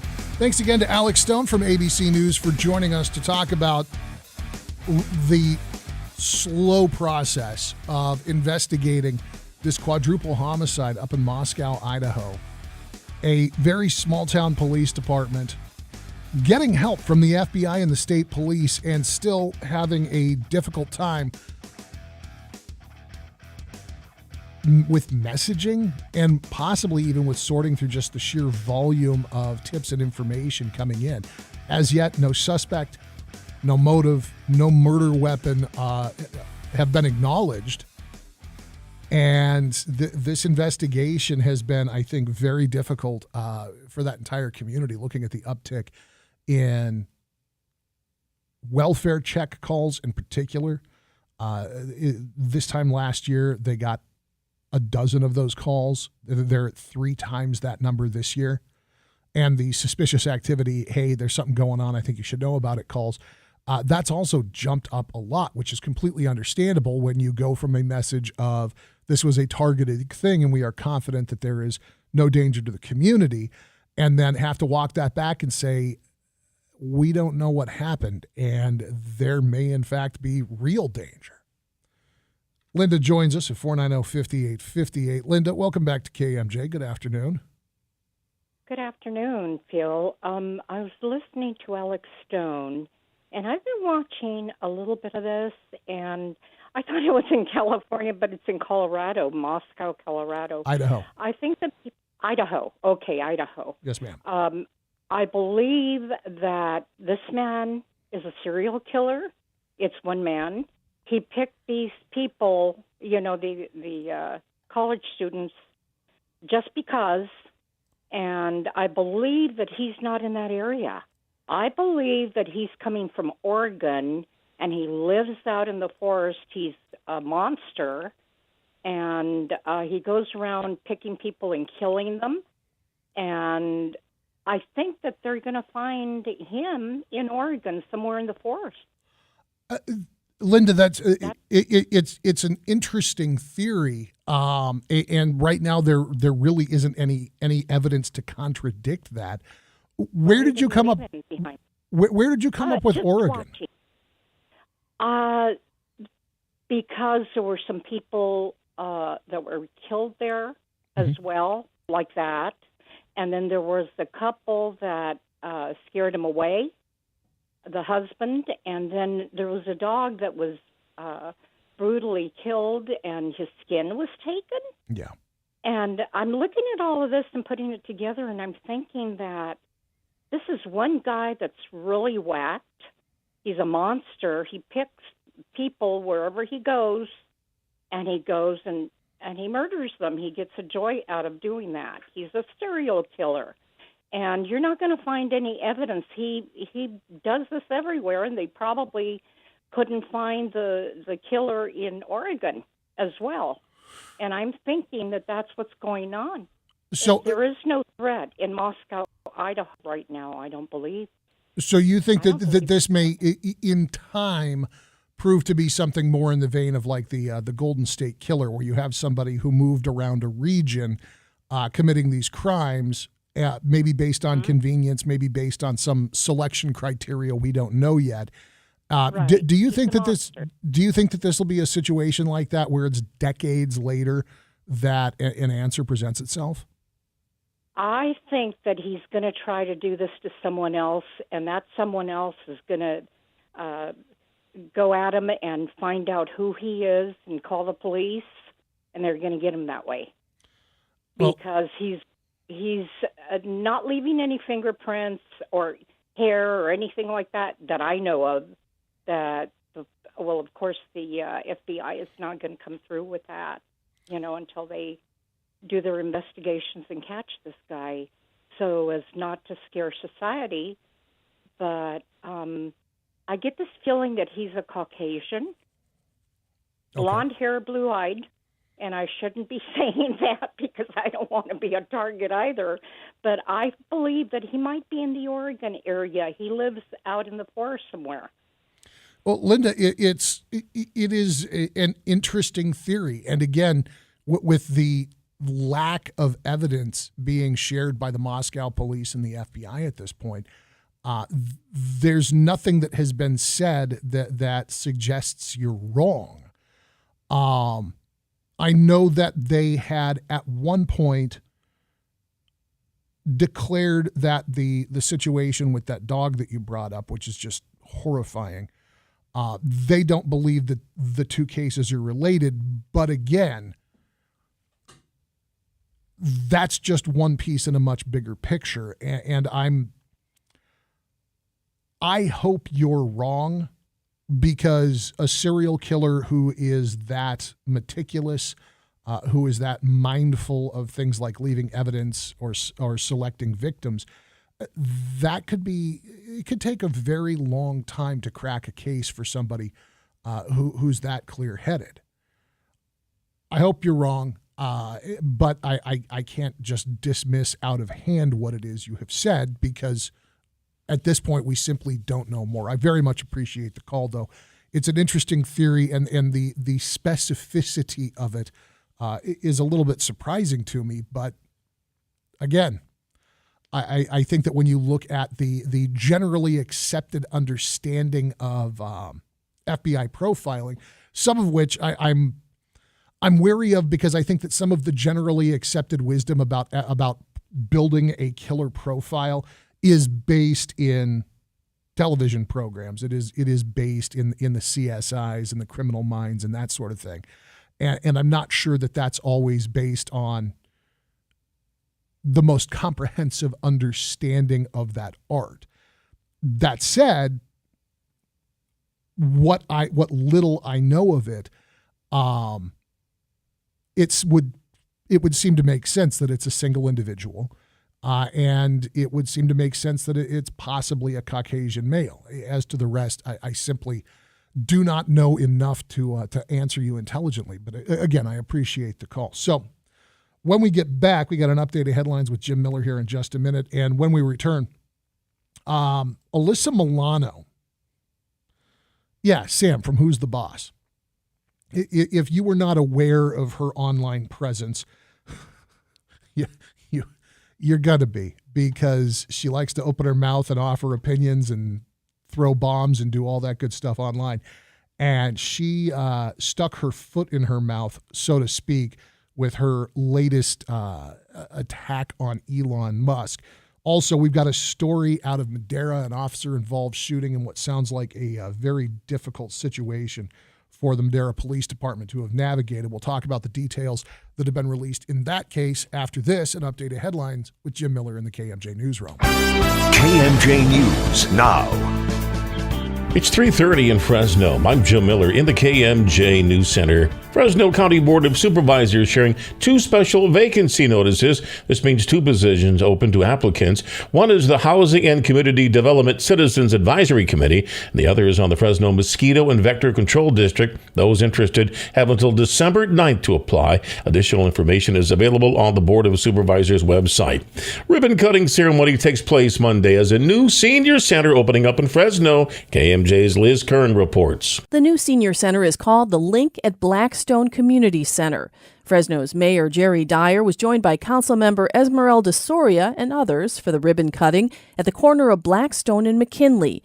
The city of Fresno will be leasing the 1,800 square foot community space. It'll provide services to seniors, including technology classes, fitness classes, and arts and cultural activities.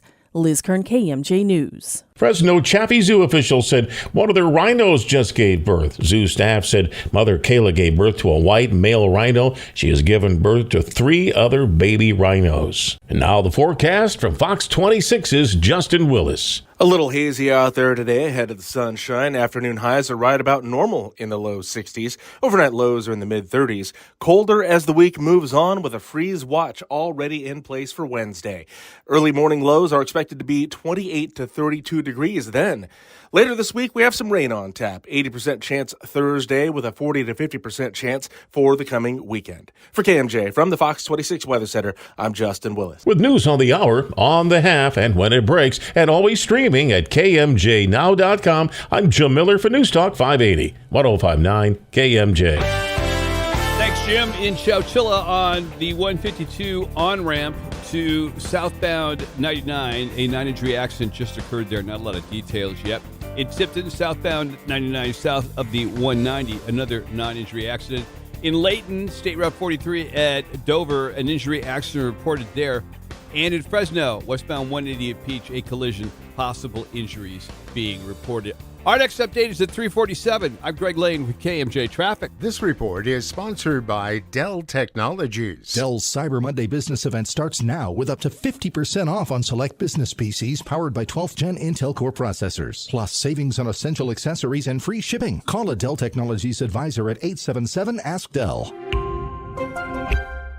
Ad paid for by Anthem Tax Services. Attention! If you or your business is behind in filing your tax returns, or if you owe over $10,000 in back taxes to the IRS, please listen carefully. The IRS does not joke around and will not stop their collection efforts. If you're tired of the IRS letters, levies, liens, or wage garnishments and would like to get a fresh start, we can help. Due to the financial hardships in the country, the IRS is making it easier than ever to settle tax problems for those who owe more than $10,000. We can help settle your delinquent tax problems, end all collections, and may even reduce your back taxes by up to 99%. Even if you can't afford to pay your back taxes, you can still get the help you need. We've helped thousands of taxpayers just like you, but you must call 800-793-1525 today to stop your tax problem from getting worse. The information is free and the help is real. Call 800-793-1525. That's 800-793-1525. Again, 800-793-1525. Survivors of clergy child sexual abuse in California have limited time to seek justice. Survivors have until December 31st, 2022 to take legal action. Contact Jeff Anderson and Associates for a confidential conversation. Call us at 1-800-ITS-TIME on 2011 San Vicente Boulevard, Suite 700, Los Angeles, California. Attorney advertising. Ad paid for by Montreal Drugstore. Tired of paying outrageous prices for Viagra? Well, we have great news. Now you can finally get Viagra at huge discounts. PowerPill allows you to save up to $500 on Viagra. Why pay U.S. pharmacy prices of $15 per pill or more when you can get Viagra for less than $3 per pill? Call today and get 50 Viagra pills for only $99. This could cost as much as $600 at your local pharmacy. You can't afford not to call this if you want Viagra at the lowest prices. Never pay $15 a pill pharmacy prices again. Get Viagra for less than $3 per pill. Call 800-204-0017 today to save up to $500 and get 50 pills for just $99. PowerPill is fast, easy, and affordable. Operators are waiting at 800-204-0017 to take your call now. Call 800-204-0017. That's 800-204-0017. Again, 800-204-0017. Hi, everyone, and welcome. If you've been injured in an accident that was not your fault, listen up. We have legal professionals standing by to answer your questions for free. They'll tell you if you have a case and how much it's potentially worth. Call 800-843-4202 now. I'm here with spokesman for the firm, John Wolf. So, John, tell everyone listening who should call in. Well, Maria, first off, thank you for having me here with you. We always enjoy answering the listeners' questions. Now, as far as who should call in, anyone who's been injured in an accident that was not your fault, give us a call right now. We have legal professionals standing by to answer your questions and tell you how much your case is potentially worth. Call 800-843-4202. Thanks, John. You heard it, folks. Take advantage of this opportunity and call now to speak with a live agent for free. Call 800-843-4202. Advertisement sponsored by Legal Help Center. May not be available in all states. This report is sponsored by Lowe's. Where can you save big on Black Friday and go big on holiday prep? Lowe's, actually. Black Friday is happening now. Save $1,281 now on a 4-piece LG kitchen suite and get all the appliance deals while you still can, only at Lowe's. Offer valid through 11/30. Exclusions apply. See store for details. Teresi tackles Fresno and California issues every day. Philip Teresi on News Talk 580 1059 KMJ.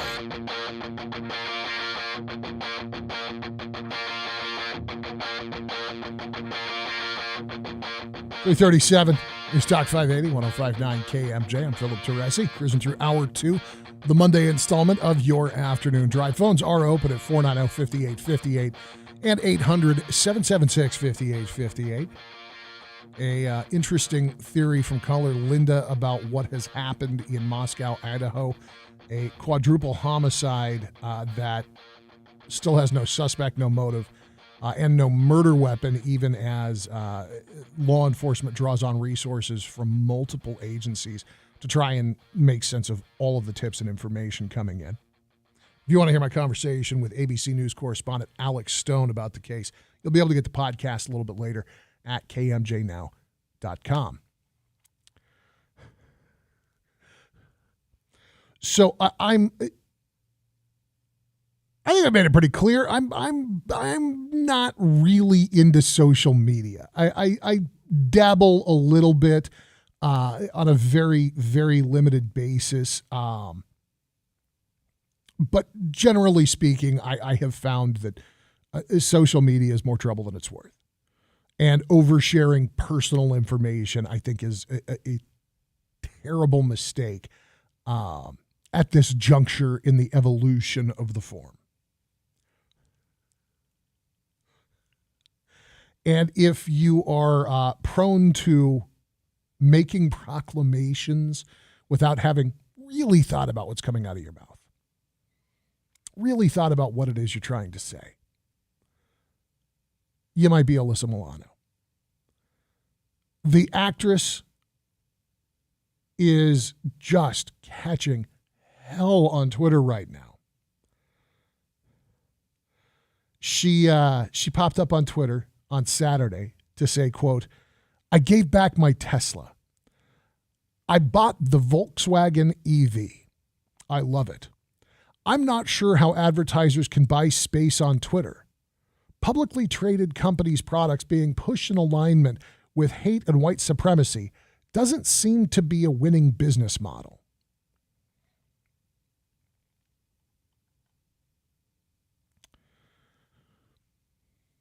Take that in for just a minute. If you haven't got the joke yet, I'll explain.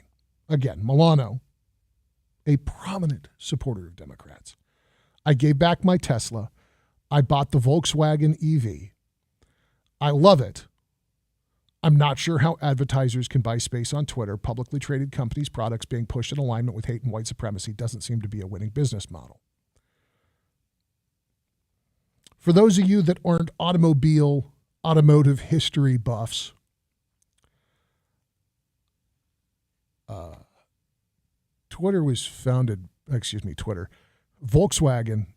was founded by the Nazis.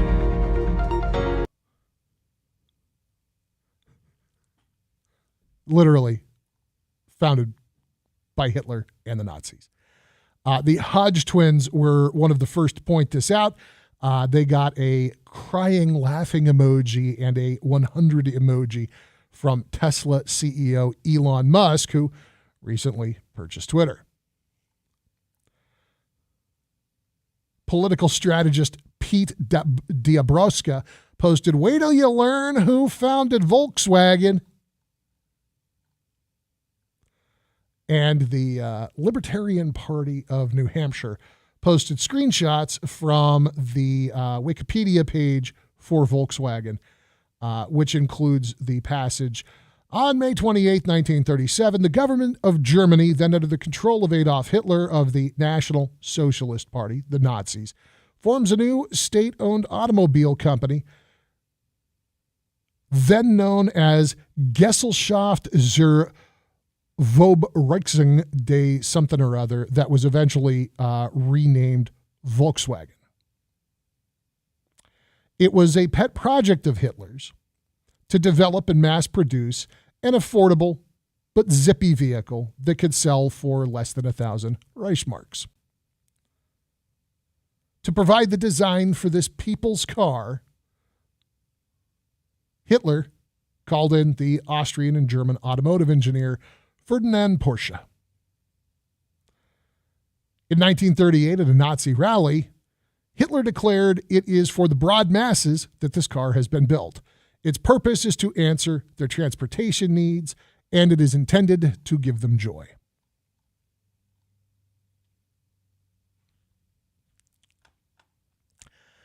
Congratulations, Miss Milano. I didn't think that Twitter could get dumber, but that was delightful.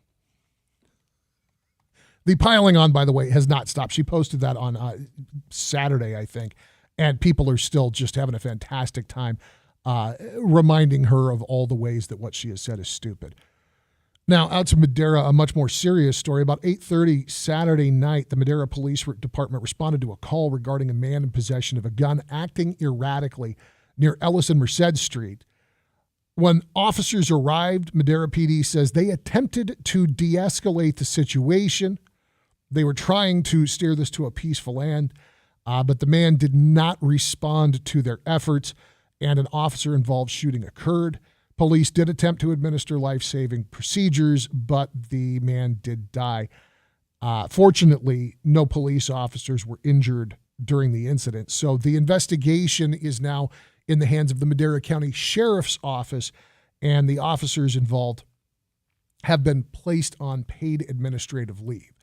There is no report yet what this man's name is, or even really details about the erratic behavior, what led to the call to the police, although the implication in some of the reporting seems to be that he was in the street and displaying a gun, either in a residence or actually out near Ellis and Merced Streets.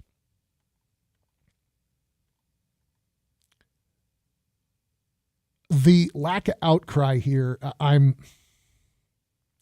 not surprised. Madera police don't exactly have a reputation for going out and raising a ruckus along racial lines. And it sounds like they're checking all of the boxes that need to be checked here. But the relatively quiet reporting on this, it's very subdued compared to what we've seen with officer-involved shootings in the past. And I'm curious to learn, and I know we will learn in time as the Madera County Sheriff conducts and completes their investigation, and we learn what circumstances the officers involved might face, as well as what led to this call in the first place, and the inevitable and sometimes unfortunately public vetting of things like body cam and dash cam video. I suspect that we are going to learn that this was an unfortunately justifiable event.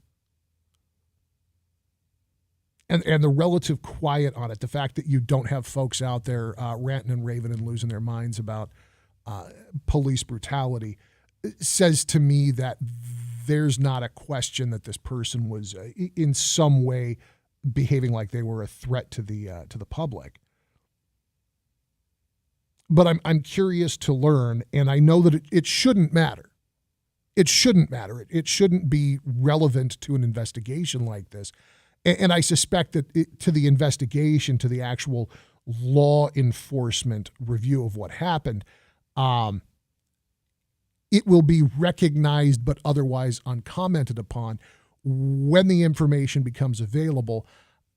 I think that we're going to learn that there was no racial disparity here. We aren't going to hear that this was a white cop shooting a black man, or an Asian cop shooting a white man, or whatever. I don't think that the fuel is there for that fire. Considering how things were going 2 and 3 summers ago, it's worth noticing that the temperature on this has come down. And I know Madera is a small town, and I know that the demographics are still unknown, which diffuses some of the excitement. And I have to wonder if that isn't part of why we haven't heard more yet. I think it's a good thing that we don't have people automatically jumping to the assumption that law enforcement is somehow out of line here. I'm curious to learn more about the case. I'm curious to understand what happened and why this person was behaving this way, whether it was a drugs thing, a mental illness thing, a temper thing. It's News Talk 580, 105.9 KMJ. When we get back, we'll talk about elections in Maricopa County. There are claims by some that there is a question about the integrity of the election, and Maricopa County officials not jumping on board that train. We'll see what they have to say. Also, after the top of the hour and an update of headlines with Jim Miller, we'll talk with Andy Field from ABC News. Congress is headed back to session. They have got a monster to-do list if they're going to accomplish any of Joe Biden's existing goals before control of the Congress changes hands in January. That's also on the way on KMJ.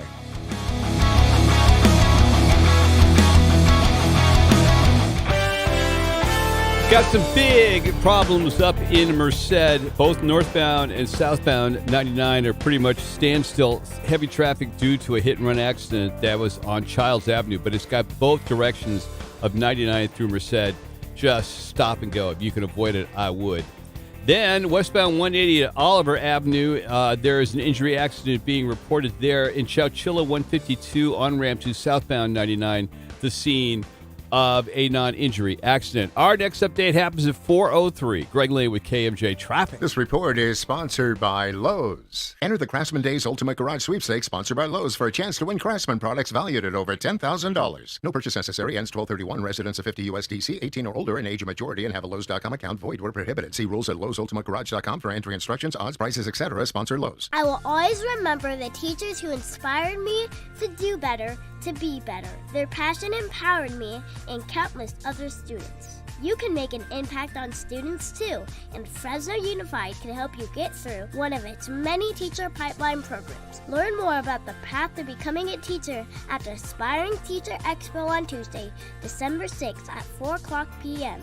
in the McLean High School cafeteria.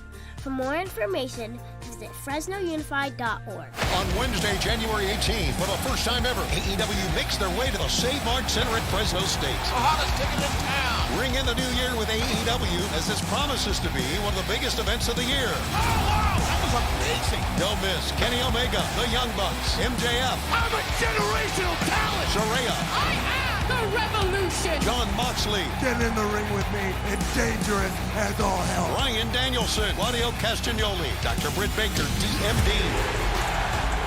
Jamie Hayter, Eddie Kingston, Orange Cassidy, The Acclaimed.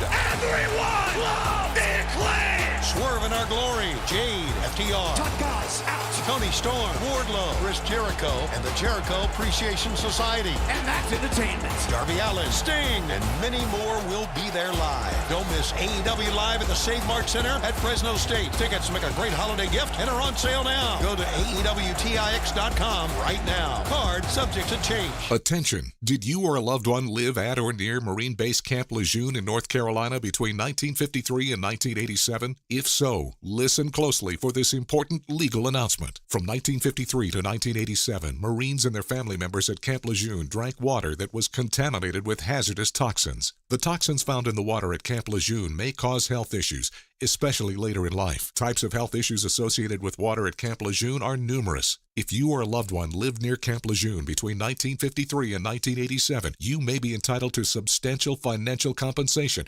without going to court. Even if you were turned down in the past, a new law can allow you to file a claim today. If you or a loved one spent time near Camp Lejeune, call the Negligence Network to find out if you're eligible for financial compensation. There's no fee unless we win your case. Call 1-800-600-5536. That's 1-800-600-5536. 1-800-600-5536. Susan, I'm sorry I'm late. Traffic is terrible. It sure is. But on top of that, gas prices have been skyrocketing. I can't believe how expensive gas has gotten recently. Prices at the pump are up, but I never pay full price for gas anymore. I just use the free Upside app that pays you cash back for every gallon of gas you buy. Wait a minute. Are you saying you actually get paid cash when you buy gas with the Upside app? Yes, I get real cash back every time I buy gas. And does that actually add up to anything? I've made around $200. Wow, that's serious extra cash. I'm downloading the free Upside app now. Download the free Upside app to earn real cash back every time you buy gas. Use promo code DRIVER for an extra 25 cents per gallon cash back on your first fill-up. You can cash out anytime right to your bank account, to PayPal, or an e-gift card for Amazon and other brands. Just download the free Upside app and use promo code DRIVER for a 25 cents per gallon bonus on your first tank. That's code DRIVER for 25 cents per gallon cash back on your first fill-up. Do you have a pet with a medical need? Call Call Caring for Creatures Veterinary Hospital at 559-997-1121 or visit kkvetservices.com. Caring for Creatures Veterinary Hospital was voted Best Vet Hospital in Kings County 2022. We see all species, from small domestic animals to exotics. If your pet has fur, feathers, or scales, we care for them all. Call today, 559-997-1121. The most streamed station in the Valley. PCs, phones, smart speakers, and KMJNow.com.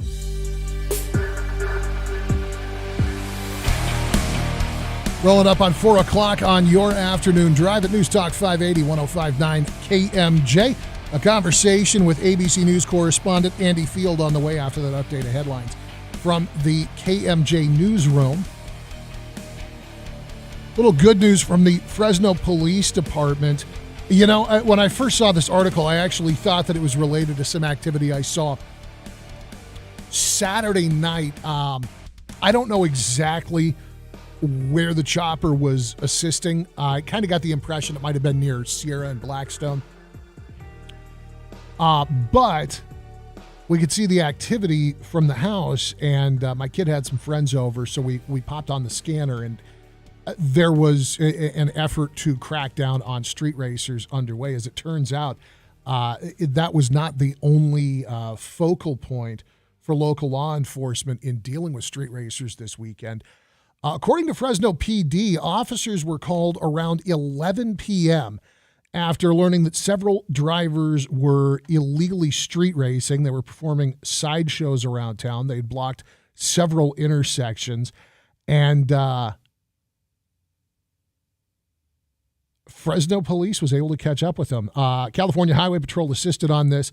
They eventually snagged these guys near Temperance and Kings Canyon.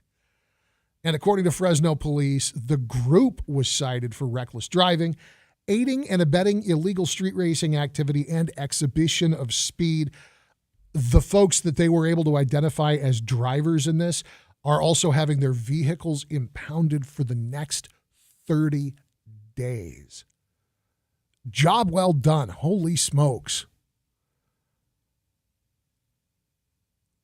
I know that there is a little bit of a sense of kids will be kids with some of this. And I do remember as a young person, my late teens, my early 20s, I remember driving out to Cedar and North, that industrial area out off of the railroad tracks, and watching people drag race. And some of those drag races were pretty serious business. As far as I know, there was a little cash on the line with some of those guys. And I remember when that same crew moved out to American Avenue in Golden State because Cedar and North had just become easy pickings. California Highway Patrol, Fresno County Sheriffs were out there on a regular basis. And I remember back then thinking it's kids will be kids. You know, no harm, no foul, all of that. It more than anything, it's the sideshows that really makes me fist pump over Fresno PD catching up with these guys and writing coupons. Blocking intersections and taking chances in populated areas just seems stupid. And a 30-day impound for some of those vehicles, hopefully that makes a dent. With what some of these guys spend on their cars, who knows? It's the afternoon drive at News Talk 580, 105.9 KMJ. When we get back, Andy Field from ABC News joins us to talk about the new session of Congress. What can we expect as the last days of the democratically controlled House try to shoehorn in some of President Grandpa's agenda items? It's on the way after news on KMJ. Missed part of the show? Get the Afternoon Drive podcast at KMJNow.com or by searching KMJ's Afternoon Drive in Apple Podcasts or Spotify. It's an important time of year for people who are 65 and older. Here's Gary Culp, a Medicare Advantage expert from Cigna. The Medicare annual election period runs from October 15th through December 7th. Benefits vary by plan, so it's important to understand all the options and choose a plan that best fits your needs. Talk it over with friends and family members or call the customer service number at your current or prospective health plan for more information. Medicare Advantage plans are very popular, with about half of people eligible for Medicare choosing those plans. Culp says there are good reasons for that. People who choose Medicare Advantage plans enjoy health and wellness benefits that are not included in original Medicare, such as fitness, vision, hearing, and caregiver support. The average Medicare beneficiary has many different Medicare Advantage plans to choose from this year. So take your time and pick the plan that best suits your budget, lifestyle, and health status before the deadline on December 7th. For more, visit Medicare.gov and CignaMedicare.com. Central California Ballet's The Nutcracker is coming to the Soroyan December 10th and 11th. Praised by Dance Magazine, The Nutcracker is the Valley's best holiday show with spectacular local dancers. A tradition for the whole family, the must-see event of the season, The Nutcracker. December 10th and 11th at the Soroyan. Tickets are available through the Lively Arts Foundation, Ticketmaster, and the Convention Center box office. Ad paid for by the Sentinel Group. Attention parents with a child diagnosed with autism or severe ADHD. A recent congressional study found dangerously high levels of toxic heavy metals like mercury, lead, and arsenic in many popular baby food brands. Brands such as Gerber, Plum Organics, Beech-Nut, Walmart, and more. Some contain toxic metals 200 times the maximum safe levels set by the FDA. Heavy metals in baby food are known to be severe neurotoxins, and exposure to them at a young age can cause lifelong brain damage and neurodevelopmental disorders like autism and attention deficit hyperactivity disorder. If you fed baby food to your child and they were later diagnosed with autism, autism spectrum disorders, or ADHD, you may be entitled to significant compensation. Call today for your free consultation. 800-728-1993. Don't wait. Let our experienced attorneys fight to get you the compensation you deserve, and you pay nothing unless there's a recovery in your favor. Call 800-728-1993. That's 800-728-1993. Again, 800-728-1993. Clean and healthy water is essential. To live your best life, get a LifeSource whole house water system. LifeSource removes bad stuff like chlorine and keeps the good stuff like healthy minerals. You'll look and feel your best with softer skin and hair. Love your water, love your life. And a LifeSource system is maintenance-free. For a limited time, LifeSource will pay your sales tax. Yes, zero sales tax. Call 559-330-1850 or LifeSourceWater.com. LifeSource. Taste and feel the difference. Survivors of clergy child sexual abuse in California have limited time to seek justice. Survivors have until December 31st, 2022 to take legal action. Contact Jeff Anderson and Associates for a confidential conversation. Call us at 1-800-ITS-TIME. 12011 San Vicente Boulevard, Suite 700, Los Angeles, California. Attorney Advertising. News Talk 580 AM, 1059 FM, KMJ, Fresno, a Cumulus Media station. KMJ. It's 4 o'clock in Fresno. I'm Jim Miller in the KMJ News Center. An 86-year-old man with Alzheimer's has been reported missing out of Fresno.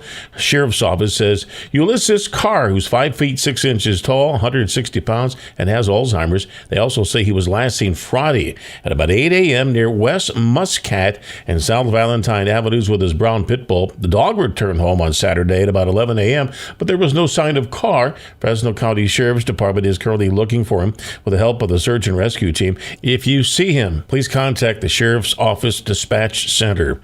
The 10th annual Home for the Holidays adoption at the CCSPCA has kicked off. KMJ's Liz Kern has details. Dog, cat, and small animal adoptions are up to 50% off through December 31st. The discounts are determined by age, breed, and species. Horse adoptions will be reduced from $300 to $100. Shelter spokesperson Walter Salvari says a vet exam and a microchip are included, which could help you find your pet if it gets lost. We give them the city license so they're within the city jurisdiction. We give you a voucher for the rabies if the dog does not have it. If we already do it, then we give you the rabies certificate. All cat and dog adopters will also receive a free gift basket of dog and cat food, treats, supplies, and toys. The promo is only applicable at CCSPCA's Adoption Center and wherever their mobile adoption unit appears. Liz Kern, KMJ News.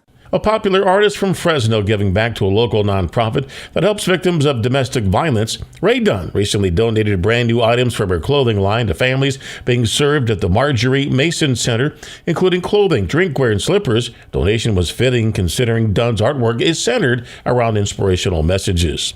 The Thanksgiving travel period went unusually smooth over the past week, and the airlines say that's a result of lessons learned after summer meltdowns and good weather. ABC's Alex Stone explains. Among the big three legacy airlines, United, Delta, and American, more than 99% of flights took off over the Thanksgiving travel period. On Sunday, the TSA screened the most passengers since the start of the pandemic, and it went smoothly. During the last week, United had only one canceled flight at its hub in Chicago. It canceled no flights in the U.S. at all last Wednesday. Delta had no canceled flights on Sunday and only 15 in total for the past week. American Airlines mainline flights saw 4 zero cancellation days over Thanksgiving. Alex Stone, ABC News. Downtown Visalia kicking off the holiday season tonight with its annual Candy Cane Lane Parade. It starts at 6:30, it runs till 9:30. It'll take place down Main Street. The annual parade free to all, and those who show up can expect trucks, dancers, bands, floats, and a lot more. And now the forecast from Fox 26's Justin Willis. A little hazy out there today ahead of the sunshine. Afternoon highs are right about normal in the low 60s. Overnight lows are in the mid 30s. Colder as the week moves on with a freeze watch already in place for Wednesday. Early morning lows are expected to be 28 to 32 degrees then. Later this week, we have some rain on tap. 80% chance Thursday with a 40 to 50% chance for the coming weekend. For KMJ from the Fox 26 Weather Center, I'm Justin Willis. With news on the hour, on the half, and when it breaks, and always streaming at KMJNow.com, I'm Jim Miller for News Talk 580, 1059 KMJ. Thank you, Jim. On the freeways in Fresno, northbound 41 at Bryant, right there on the on-ramp, we got a collision being reported. In Sanger, westbound 180 at Oliver, an injury accident, and now a couple of tow trucks on the scene there. In Layton, State Route 43 at Dover, got an injury accident. And then in Merced, both directions of 99 northbound and southbound affected by a hit-and-run accident at Childs. It's got traffic backed up in both directions. Next update, 417. I'm Greg Lane with KMJ Traffic. 'Tis the season to dash for $550,000 cash. Win your share of $42,000 weekly at drawings every Thursday and Friday. It's the Holiday Dash for Cash giveaway now through December 23rd. Only at Chukchansi Gold Resort and Casino. Teresi tackles Fresno and California issues every day. Philip Teresi on News Talk 580, 1059 KMJ. 405 on your afternoon drive. I'm Philip Teresi. Phone's open for your calls at 490-5858. And ABC News correspondent Andy Field joining us now to talk about the waning days of the democratically controlled Congress under Joe Biden. Andy, welcome back to KMJ. Thanks. I got some breaking news for you. Not only do they have to pass a budget bill, they got to finish this Respect for Marriage bill that codifies same-sex and interracial marriages. They have to pass a defense authorization bill. All of that has to get done in the next 2.5 weeks. And now President Biden is asking Congress to step into this possible rail strike, which could be 11 days away. He's saying, look, his advisors are saying that they don't think that anything at the negotiating table is going to work. I think 8 of the 12 rail companies and unions have already reached an agreement all the way back in September. There's only 4 holdouts, and the president says that a rail strike would be devastating to the economy. So he's asking Congress to step in, pass a law that basically forces the other 4 companies to accept this deal and avoid a rail strike. So you're looking at an extraordinarily busy 2.5 weeks before Christmas. Now, as I understand it, the Respect for Marriage Act has, it looks like comfortable majorities in both houses. If nobody tries to sneak any pork or poison pills in there, it seems like that would be a pretty easy win as far as the current configuration of the House and the Senate. If they knock that out and they prevent the rail strike, is that going to be a successful conclusion, or does it make Biden look weak going into the new year? Well, I don't know if it makes him look weak. I mean, they're definitely getting the work done, but those are 2 things that they're likely going to get done. Nancy Pelosi said she's going to take that up this week, and certainly the Senate will probably do it too. It just would be so crippling to the economy with all the supply chain issues we've had in this country, and so much inflation caused by these supply chain issues that to have a rail strike shut the economy down again for even a few days would just be catastrophic.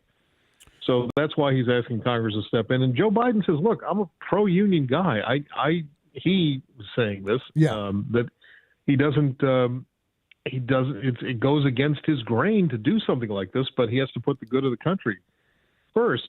So you're going to have that. But what's really going to be unsuccessful if they don't avoid another government shutdown by passing a spending bill. And that is a possibility. There are, if you don't do it under reconciliation, you still got that 60-vote supermajority you need in the Senate. And if some senators go, hey, we want you to cut Social Security, or we want you to do something to Medicare before we pass a spending bill, that basically drives the whole economy off the cliff with another crippling government shutdown. So there's a lot of bad stuff that can happen in the next 2 weeks. Do you get the impression that that's a real threat if they go the reconciliation route and kick that can down the road? Do you see a threat to that happening before the first of the year? It's really hard to tell. Politics in this country have really gone off the rails. I mean, we've got a Republican majority in the House coming up that is the slimmest of slim majorities, and Kevin McCarthy still isn't guaranteed he'll be the Speaker unless he bows to the demands of people like Marjorie Taylor Greene and Paul Gosar, some of the extreme right wing factions of his own party. They want power, and they want guarantees from him in order to give him the vote he wants to become Speaker. He may have to make some extraordinary compromises, but the bottom line is it's unlikely the House is going to get anything substantial done, because they seem to have basically focused on just investigating the Biden administration for the next 2 years. Matt Gaetz has been shopping around this list of 5 that he believes will stop McCarthy from taking the gavel. Andy Biggs, Bob Good, Matt Rosendale, Ralph Norman, and himself.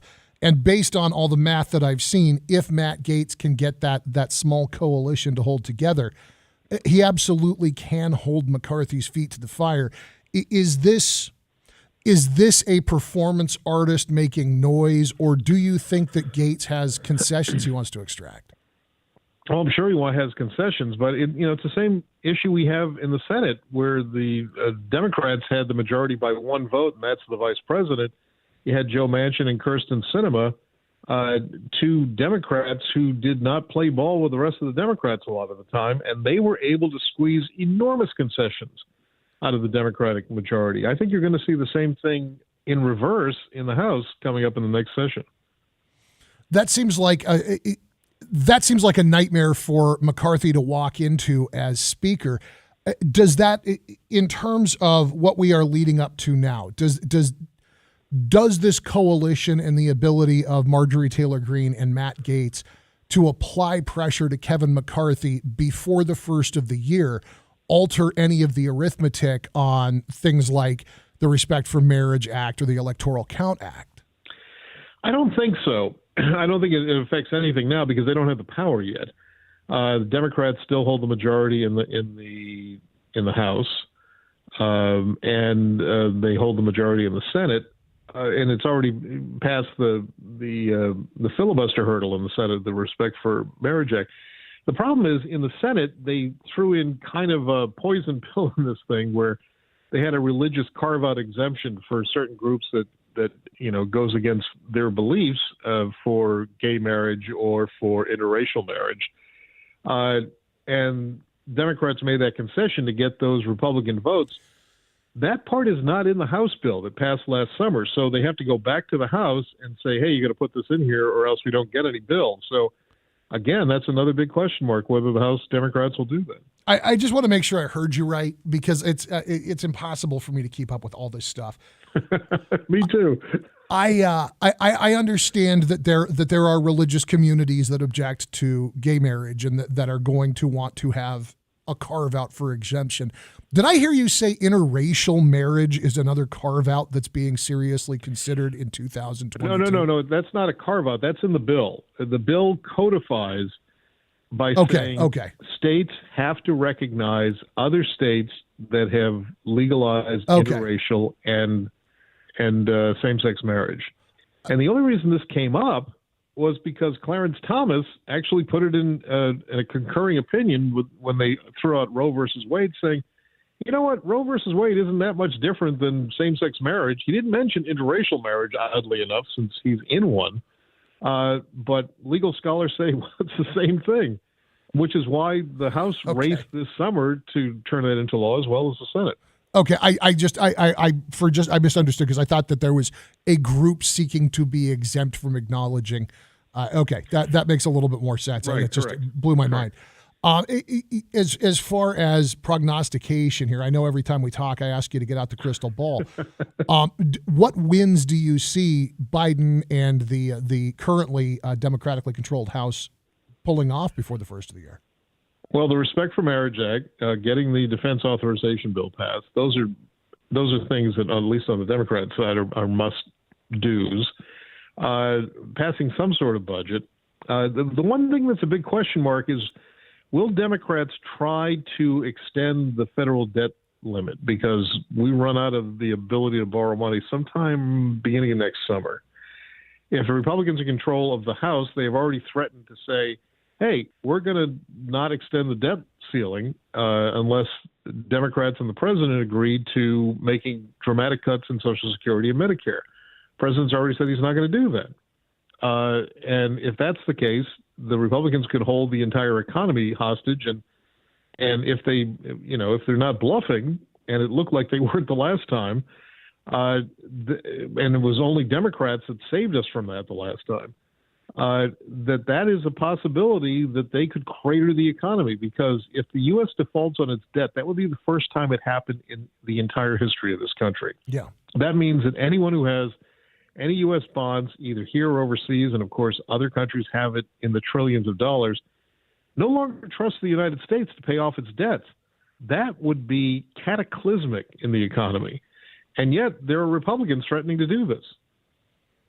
More from the Performance Artist Caucus, I'm sure. Andy, do you anticipate Republicans working with Democrats on the rail strike problem? Because that is, again, here we go with something that could potentially be catastrophic for the economy. Well, yeah, likely, because it's probably going to be a tougher sell for Democrats than it is for Republicans. Democrats tend to be more pro-labor than pro-business, and this would be imposing a contract on these labor unions. I think he'll probably get pretty good support on this. I feel like walking down the middle of your district streets, ringing a cowbell, screaming about $10 heads of lettuce might get folks to loosen up a little bit. Is that how they do it? Is it because Twitter's out now that you're using cowbells? Seems like an attention getter at least once. Yeah, that could be it. Andy, we saw Mitch McConnell survive what amounted to a confidence vote just a couple of weeks ago. He's not going to have control of the Senate, no matter how the Walker-Warnock race pans out. The best that he can hope for is to continue to be attractive to Manchin and Sinema. Do you anticipate a shift from either of them, Manchin and Sinema, I mean, should it be that Warnock carries the day? I don't know. I mean, look, in West Virginia, Manchin has a re-election coming up in 2 years. We don't even know if he's going to run. If he does, he always faces tough competition. A Democrat in West Virginia is a unicorn. So that's a tough run for him, which is why he is far more conservative than most Democrats. Kyrsten Sinema also faces a serious challenge back home. A lot of Democrats in that state, in Arizona, not particularly happy with her. So I think they have more to consider than just, do they please Republicans? They've got to make sure that they're pleasing their constituents back home so they can stay in office. Coin flip. Does Carrie Lake announce she's running for VP with Mr. Trump, or that she's running for Kyrsten Sinema's seat? Well, she got very mad at the media for even suggesting that. I don't know if you ever saw that clip, but she was scolding the media. Well, oddly enough, that she was a member of the media for many years, and she goes, I'm going to be your worst nightmare for 4 years when I win this election. Well, she didn't win the election. Who knows? I mean, Donald Trump seems to get himself in trouble every single day, and we don't know what his future legal status or anything else is. We know he's declared he's running, but there were a whole slew of Republicans today that just were absolutely nauseated by his meeting with this white supremacist over the weekend.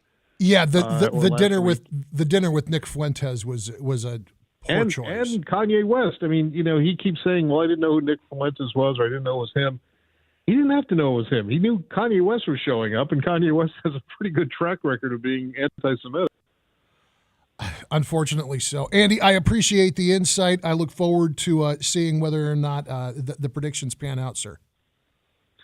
We shall see, but thank you so much for having me. It's always good having you guys, being with you guys in California. More to come. Andy Field, ABC News correspondent on your afternoon drive at News Talk 580 and 105.9 KMJ. If you missed any part of the conversation, we will have that up in the podcast section a little bit later on this afternoon. And you can always subscribe anywhere you like to listen, Apple Podcasts, Amazon Music, whatever. Just search for KMJ's Afternoon Drive to hear more from Andy Field and Alex Stone on the Afternoon Drive on KMJ.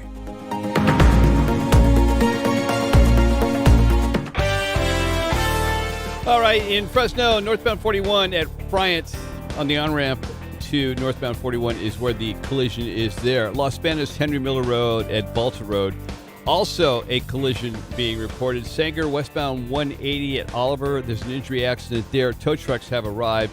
In Layton, State Route 43 at Dover, another injury accident there. And finally in Kerman, 2500 block of State Route 145, injury accident just occurring at that location. And in Merced, still a night bear, northbound and southbound 99, affected by a hit-and-run accident at Childs. Next update, 4:33.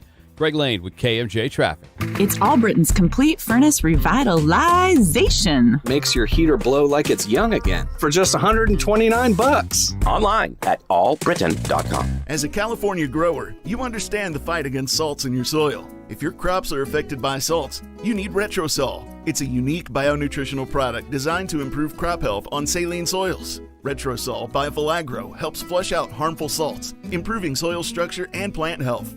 To learn more, come see us in booth 1934 at the Almond Conference. Go to valagrousa.com or call 559-287-7724. Retrosol, protecting crops from high salt stress. Survivors of clergy child sexual abuse in California have limited time to seek justice. Survivors have until December 31st, 2022 to take legal action. Contact Jeff Anderson and Associates for a confidential conversation. Call us at 1-800-ITS-TIME on 2011 San Vicente Boulevard, Suite 700, Los Angeles, California. Attorney advertising. Throughout your journey, you have taken care of yourself and don't expect to stop now. Stay on top of your healthcare needs and let Sante Physicians be your guide. If you are eligible, open enrollment is now available and only takes a few moments to sign up. Sante Physicians is here for your Medicare needs with more resources and locations than any other network in the Valley. Your doctor is here to provide you with the highest quality care, and you can act now by calling 559-234-1393. Sante Physicians, the best doctors, the best choice. So you tested positive for COVID. What's next? Treat yourself. COVID treatments like Paxlovid are free. Taken by pill, these medications can stop the illness from getting serious. So treat yourself. Call a healthcare provider or the statewide COVID hotline at 833-422-4255 to find free treatment today. Again, that's 833-422-4255. Brought to you by the California Department of Public Health. Thomaston Tractor Company and Firebaw's holiday sale is going on now through December 23rd. You can save up to 75% off some March items. Anything John Deere they have, from the John Deere compact utility tractors to a large showroom with parts, toys, hats, safes, and apparel for the entire family. They are now a full area dealer with boots and clothing. Come in today for all of your holiday needs. Family owned and operated for over 55 years. Thomaston Tractor Company and Firebaugh, where superior service is standard equipment. See dealer for details. Richie Gamblé here to tell you that Tachi Palace is giving me my own night. Tachi Palace is giving me my own night? What do I wear? Who do I invite? What do I do with my hands? Every Monday in November is Richie's Manic Mondays table game hot seats. From 10 a.m. to 5 p.m., Premier Club members can win up to $250 cash by spending 30 minutes on any table game. See Premier Club for more details, only at Tachi Palace Casino Resort in Lemoore. Hi folks, Roger Evans here with a few thoughts about Jack Hanna. More than our spokesman, Jack was a Christian. Enthusiastic, kind, quick to help or advise, and he filled a void when we lost Dale. When he said he was riding for the Evans brand, he meant it. So we will strive to honor his legacy and keep running Evans Feed the same way that made Jack proud to represent us. Big boots to fill.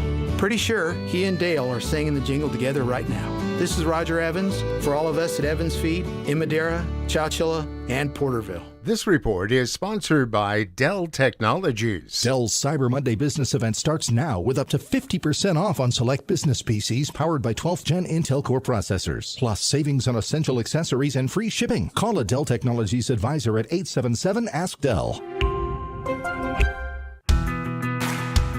Speaker Nancy Pelosi saying the House will take up President Biden's request to prevent a national rail strike. The president saying his advisors tell him further negotiations likely won't prevent that nationwide shutdown. So he's asking the House and Senate to step in and by law force both sides to accept the agreement that 8 of the 12 rail companies accepted several months ago. There are still 4 holdouts. It's Andy Field with ABC News. Thanks again to Andy for giving us time this afternoon. If you missed that chat, we'll have the podcast up tonight at kmjnow.com. The last days of the 117th Congress are going to be busy. The Respect for Marriage Act is going to factor huge in this. You've got 2 different budget considerations that have to be factored into this. Now the rail strike. And then when we get back, the drama continues. Kevin McCarthy is, as NBC News would have it, struggling to secure the 218 votes he requires to be elected Speaker of the House of Representatives come January in the new session. Matt Gaetz has been shopping around a list of 5 names, including himself, that would effectively block McCarthy taking the speakership so long as no Democrats defected. Boy, with all of this Nancy Pelosi going in and dumping money into South Valley congressional races using the formerly Andrew Jans-controlled VPP PAC, wouldn't it be just a little interesting piece of political theater to just see 1 or 2 Democrats defect and vote for McCarthy, not because they want McCarthy to be leadership, but because they want McCarthy to have to deal with Matt Gaetz and his collection and the frequently vocal Freedom Caucus in his first term as Speaker. It is a thin majority. And right now, Andy Biggs, Republican from Arizona, and one of the leaders of the aforementioned Freedom Caucus, says McCarthy doesn't have the votes.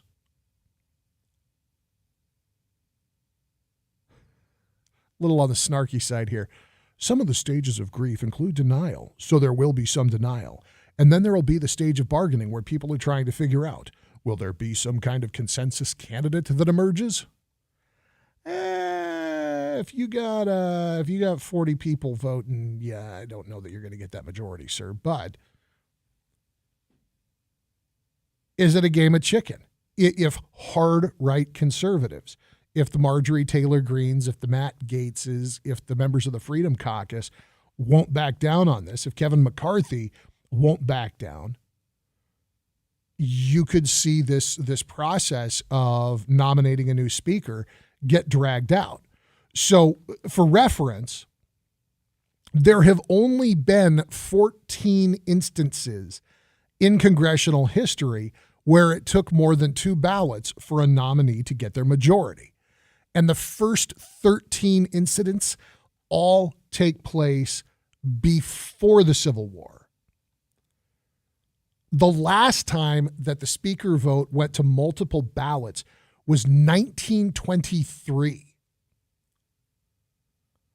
A Republican from Massachusetts, Frederick Gillett, was seeking re-election as Speaker. He had served in the role since 1919. And at that time, Republicans had maintained control of the House of Representatives.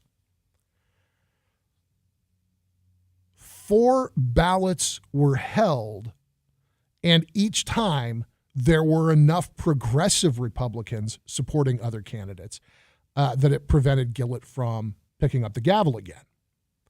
The Republican leader, Nicholas Longworth, said on the floor towards the end of the business day, Mr. Clerk, it seems entirely evident that no good purpose can be served by having another ballot tonight. There were rule changes that the progressive Republicans wanted. For 2 days, they refused to budge. And on a couple of ballots, there was even a Democrat nominee that was leading in the tally. Eventually, Leader Longworth strikes a deal with the progressives, and on the 9th ballot, Gillett was reelected Speaker. Now, 9 ballots sounds like a lot. It is not at all the record. Like I said, 13 of the instances where it required more than 2 ballots to determine a new Speaker of the House or to confirm a returning Speaker.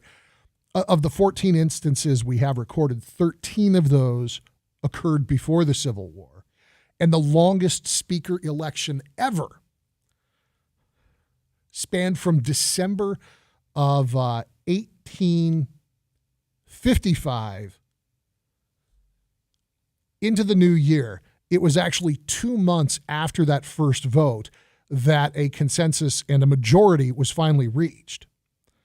So December 3rd, 1855, opening day for the new Congress, the House is called to order at noon, and the chamber moves to the first order of business, electing the Speaker.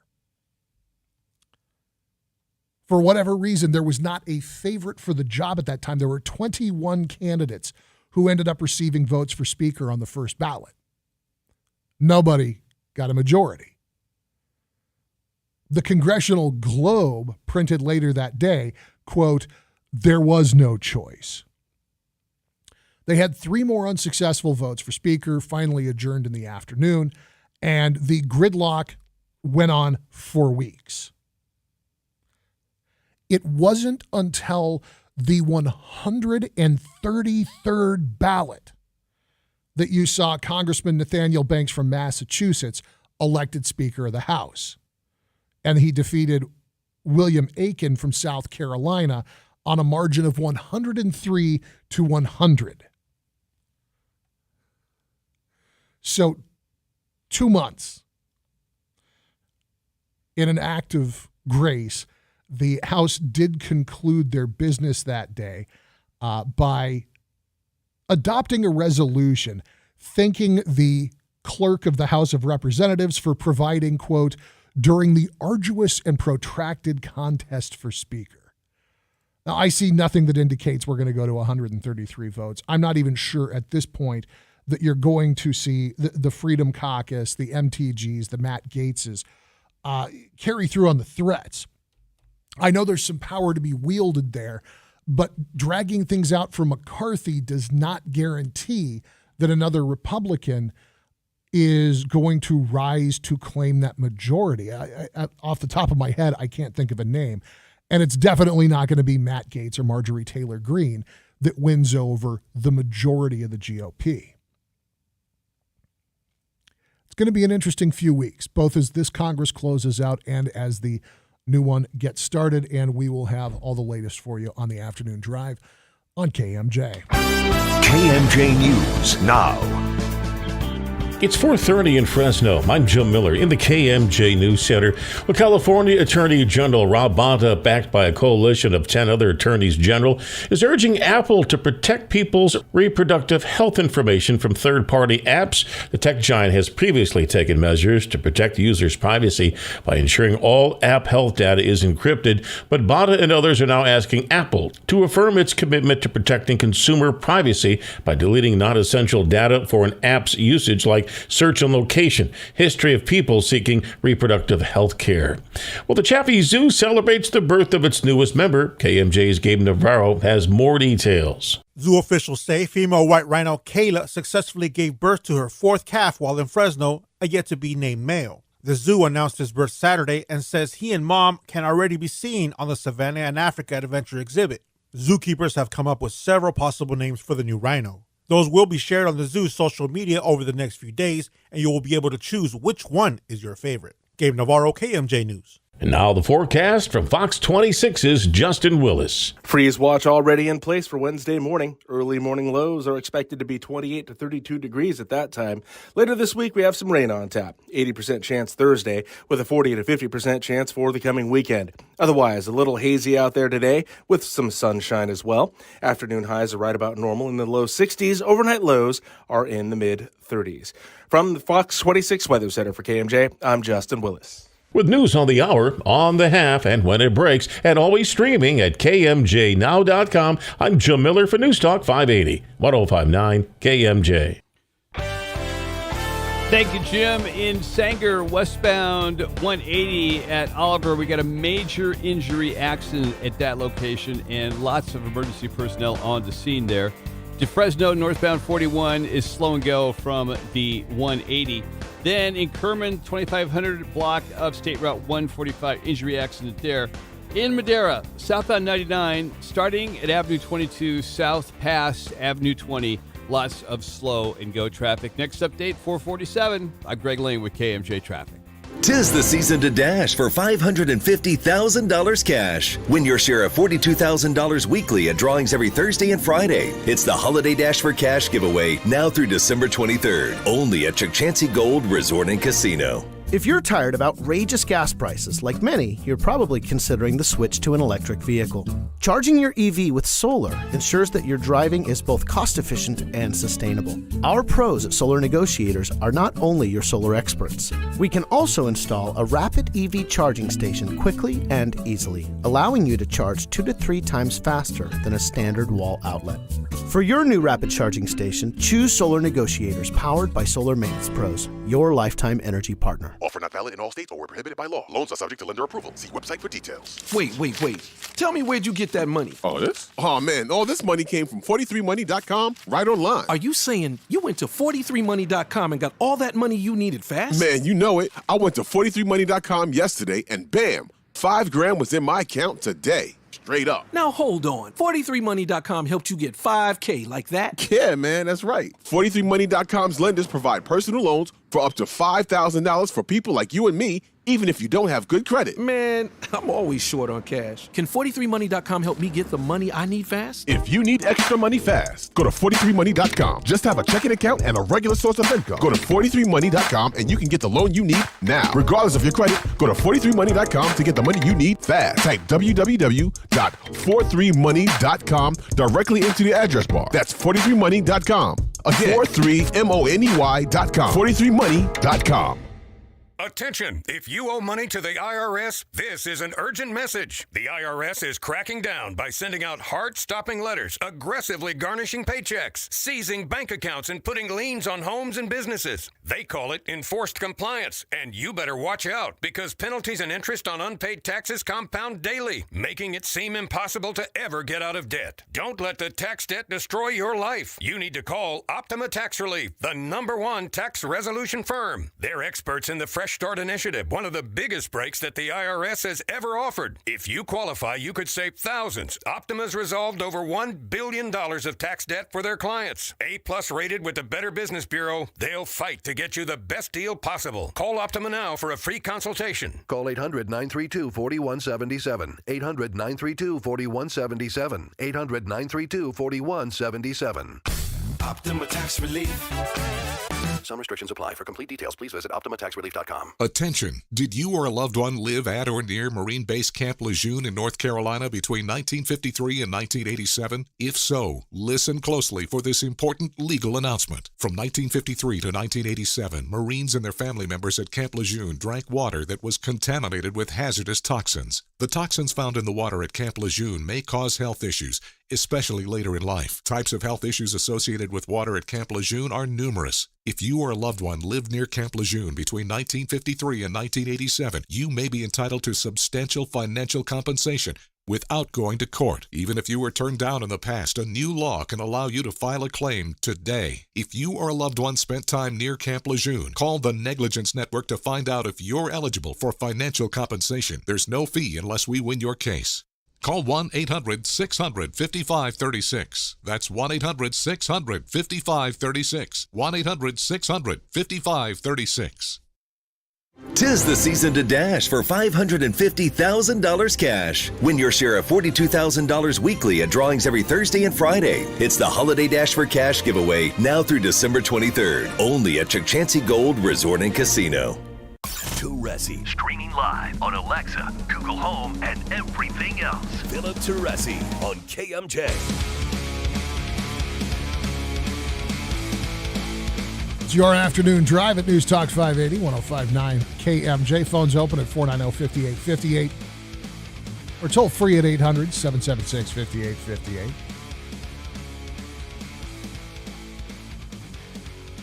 You may have caught it in the conversation with Andy Field a couple of minutes ago, but there was a reference to President Trump hosting Kanye West and avowed bigot Nick Fuentes at Mar-a-Lago for a lunch over the weekend. And this was a strange choice by Mr. Trump. As he tells it, Kanye West had reached out to him about having lunch. The premise, as I understand it, was that West wanted advice from Trump on navigating the tremendous loss of money that is the consequence of his ridiculous anti-Semitic statements, stuff that he said on social media, stuff that he said in interviews. And Trump, having released his own statement by way of Truth Social, said this past week, Kanye West called me to have dinner at Mar-a-Lago. Shortly thereafter, he unexpectedly showed up with 3 of his friends who I knew nothing about. We had dinner Tuesday evening with many members present on the back patio. The dinner was quick and uneventful. Then they left for the airport. A source at the dinner tells ABC News that Kanye West asked Donald Trump to be his vice president during the dinner. And that towards the end of the meal, the two started talking ill about ex-wives. Former President Trump did release a statement directly to ABC News saying Kanye West very much wanted to visit Mar-a-Lago. Our dinner meeting was intended to be Kanye and me only, but he arrived with a guest whom I'd never met and knew nothing about. That guest is racist, sexist, anti-Semitic Nick Fuentes, the guy behind the Groypers. I can understand how a guy of Donald Trump's status just doesn't know who Nick Fuentes is. Doesn't recognize him on sight. Maybe the name doesn't even ring a bell.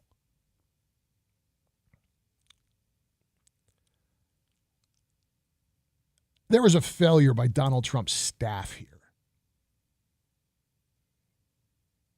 There must be a point at which people just popping up isn't accepted. Now, I understand everybody's got friends that have a different level of privilege than your broader social circle. We've all got them. The friend who walks in the front door and goes straight to the fridge and helps themselves to a beer. We've all got a couple of people like that in our lives, and thank God we do. And then you've got the rest of your friends. They ring the doorbell. They wait to be greeted. You got to offer them a drink or some food or whatever. They're not just going to barge in and start taking stuff. And that's the kind of normal distance thing. I am sure that in Donald Trump's world, besides his kids, there's probably 1 or 2 human beings that exist on the level of walk through the front door and grab a beer out of the fridge, or the equivalent. I understand Mr. Trump's not a drinker, but you follow my meaning here. Everybody in the universe after that, approaching a guy like Donald Trump, has got to be going through a social secretary, a media secretary, a scheduler, a doorman, a butler, something There's somebody else who's answering that call, opening that door, seating those people in the lounge while they wait for Mr. Trump to be ready for them. Somebody failed to recognize and push out Nick Fuentes. Donald Trump made a mistake sitting down with this guy, especially after all of the nonsense that's come out of Kanye West's mouth. It really made me think of the tolerance paradox. I don't know if this is something that's made it into broader consciousness, but there's a philosopher named Karl Popper, and to use his own summary of the paradox of tolerance here. Karl Popper said, unlimited tolerance must lead to the disappearance of tolerance.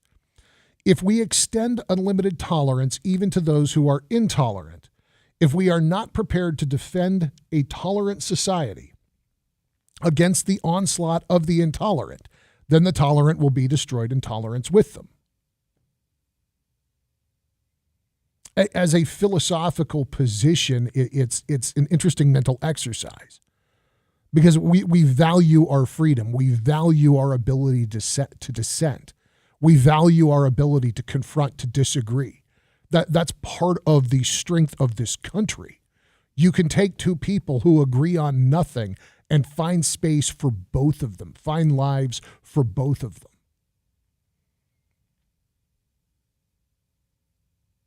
And yet I maintain what I've said my entire life. The only good Nazi is a dead Nazi.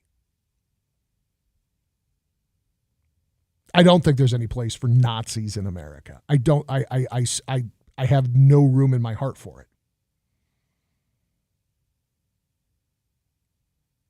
And basic decency, basic human kindness, simple rational examination of the motivations of bigots and hate mongers suggests that our society is absolutely strong enough to prevent these people from taking a primary and leadership position in our society simply by applying a basic test of do they or do they not observe the golden rule. The bar is not high to avoid the appearance of co-signing intolerance. And I don't think that Trump is co-signing intolerance. But I think that he's already made an unforced error. He declared his candidacy for president 2 weeks ago. Sitting down with somebody like Nick Fuentes doesn't indicate an open-mindedness. It indicates that the people who should be protecting him from clowns and trolls aren't doing their job. Now, the Republican governor of Arkansas, Asa Hutchinson, called the news of Trump sitting for dinner with Nick Fuentes very troubling. Hutchinson turned up on State of the Union with Dana Bash, and he criticized the former president after Trump acknowledged having that dinner and claiming that he didn't know who Fuentes was. Hutchinson said, quote, I don't think it's a good idea for a leader that's setting an example for the country or the party to meet with an avowed racist or anti-Semite. It's troubling and it shouldn't happen. And we need to avoid those kinds of empowering the extremes. And when you meet with people, you empower, and that's what you have to avoid. You want to diminish their strength, not empower them. Stay away from them. Now, again, the president has maintained he didn't know who Fuentes was, didn't realize that's who he was sitting down with. And I believe that. I really do. But the nonsense with Kanye West right now, I don't know if I'm advocating cancel culture here or if I'm advocating an unwillingness to tolerate intolerance. Because I'll tell you what, some of the stuff that's coming out of Kanye West's mouth, it sounds an awful lot like that Black Hebrew Israelites group that claim that Jews stole their faith and that they're the true lost tribes of Israel. And the whole thing's bizarre. It sounds manufactured. It sounds like trolling until you realize that there are adherents of that who believe it with absolute sincerity. And some of the stuff that West has said really falls in line with what I've read about this group. And I don't know if this is an impressionable guy, a creative person with a screw loose, getting sucked into something that sounds good, at least in his mind. If this is somebody who went down a rabbit hole online and got caught up in a fantasy of some other version of reality. I can't tell with West because the audacity of going to Mar-a-Lago to ask the 45th president of the United States to be your running mate as VP when he pulled, 60,000 votes? West did in 2020, 60,000 in the entire country, which is still 60,000 too many. I'm curious to see if Trump releases another statement going forward, dismissing West's behavior as somebody who's experiencing a mental health crisis or something in that vein. It seems like arm's length is the right thing to do at this point. I just don't know if Trump will hit that stubborn streak or not. I'm curious, does it trouble you that he sat down for that dinner?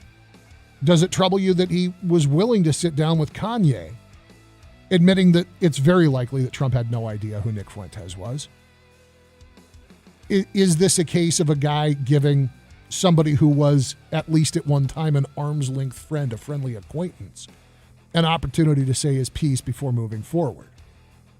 490-5858, 800-776-5858. It's the Afternoon Drive on KMJ.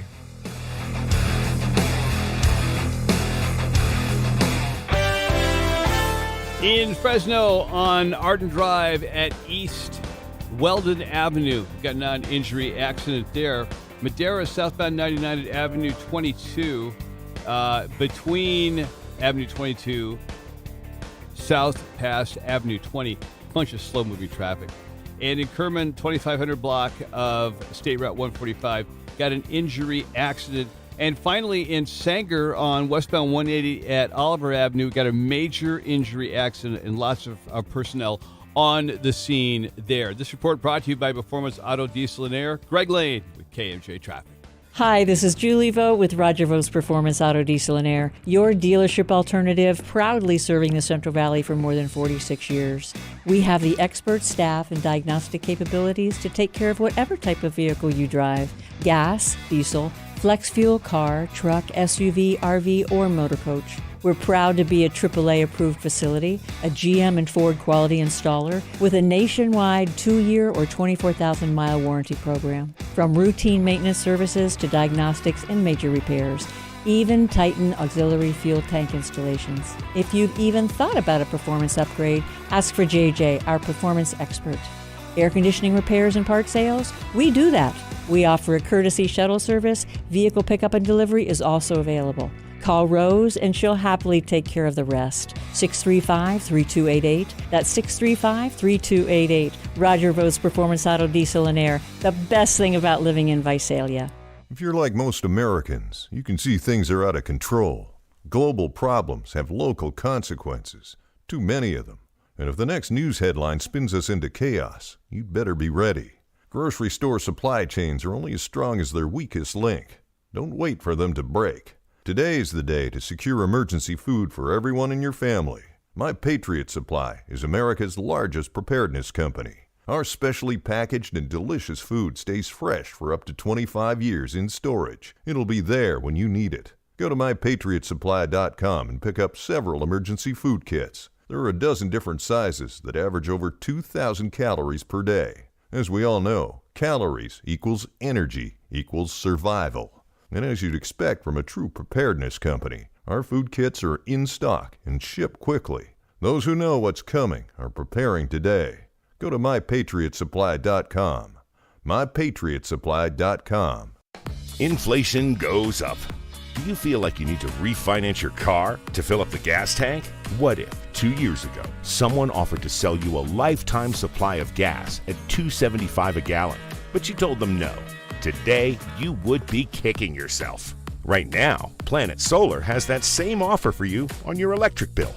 As inflation goes up, so does your utility bill. Lock in your energy prices today with a new Planet Solar system. Planet Solar is locally owned and operated in Clovis. They're big enough to offer you all the best brands and in-house financing, but small enough to give you the personal service you deserve. Call Planet Solar to find out how to lock in your electricity costs today. You'll be glad you did. Call them at 559-228-9245 or find them on the web at planetsolar.com. That's 228-9245 or planetsolar.com. License number 938313. Attention! This is a special alert for all Americans who own a vehicle with less than 200,000 miles with an overpriced auto warranty or no warranty coverage at all. Due to the increase of new and used car prices, repair costs, and the price of gas, people are keeping their cars longer than ever, which is why CarShield is announcing a low-cost month-to-month vehicle protection plan to save any driver out-of-pocket expenses on covered auto repairs. Call now to find out how you can save thousands for covered auto repairs. Yes, you heard that correctly. You could save thousands on future auto repairs. Our specialists are standing by for all drivers to call for a free quick quote. Call 800-423-4161. Vehicle Protection Plan pricing is at an all-time low. Plus, drivers who purchase this coverage today will receive rental car options, free roadside assistance, and free towing.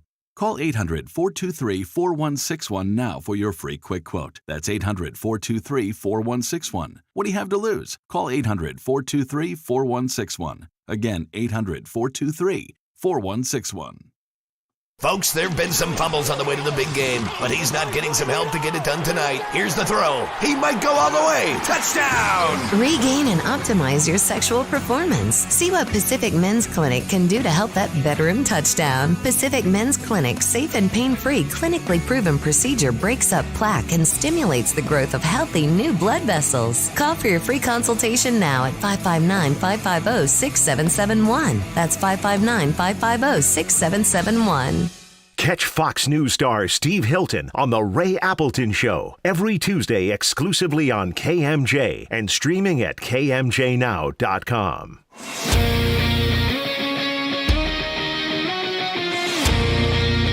Rolling up on 5 o'clock on your afternoon drive. It's News Talk 580, 105.9 KMJ. Something a little lighter, something fun before we get into the news at the top of the hour with Jim Miller. An antique hunter made quite a find in Old Town Clovis. A guy named Ron Sundquist was down in Old Town Clovis, and he spent $20. A Dala, a teapot. He had spotted it at a he had spotted it at one of the antique stores in Old Town Clovis and picked it up, figured, I can probably flip this thing for $40. Now, Mr. Sundquist is no stranger to history and the collecting of artifacts. He is one of the folks who started the Big Dry Creek Museum back in 1982, and he says that since then, he's been collecting all kinds of stuff, collecting, selling. What do we have in Clovis? Antique stores. And he took the Dala to a local jewelry shop, had a couple of the historians take a look at it, and it turns out that he got a 459-gram sterling silver Civil War era teapot for $20. Sundquist said that he knew right away he'd made a good purchase. He thought, it might be worth $40, double my money. And just the weight in silver alone, it's worth quite a bit more than that. This, by the way, not the first time he's made a cool find in a Clovis antique shop. He once found 21 original photos of Charles Lindbergh. He says that in this case, he's going to hang on to it for a little while. One, he wants to appreciate the piece, and also he thinks that if nothing else, just its value as silver, it will probably appreciate in value, but certainly he's going to take his time with it, and he says he intends to include it in a future piece of art, a painting that he's working on. Love those shops in Old Town. I have never bought something from the Civil War for $20, as far as I know. It's the Afternoon Drive on News Talk 580, 105.9 KMJ. An update of headlines is on the way with Jim Miller. Another look at traffic with Greg Lane and your trending topics at 5 o'clock. Don't move.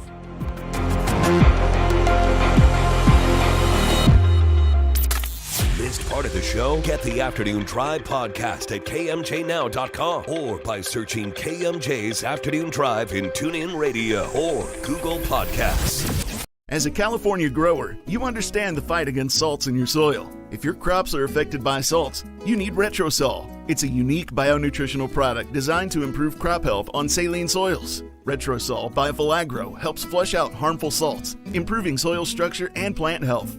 To learn more, come see us in booth 1934 at the Almond Conference. Go to valagrousa.com or call 559-287-7724. Retrosol, protecting crops from high salt stress. So you tested positive for COVID. What's next? Treat yourself. COVID treatments like Paxlovid are free.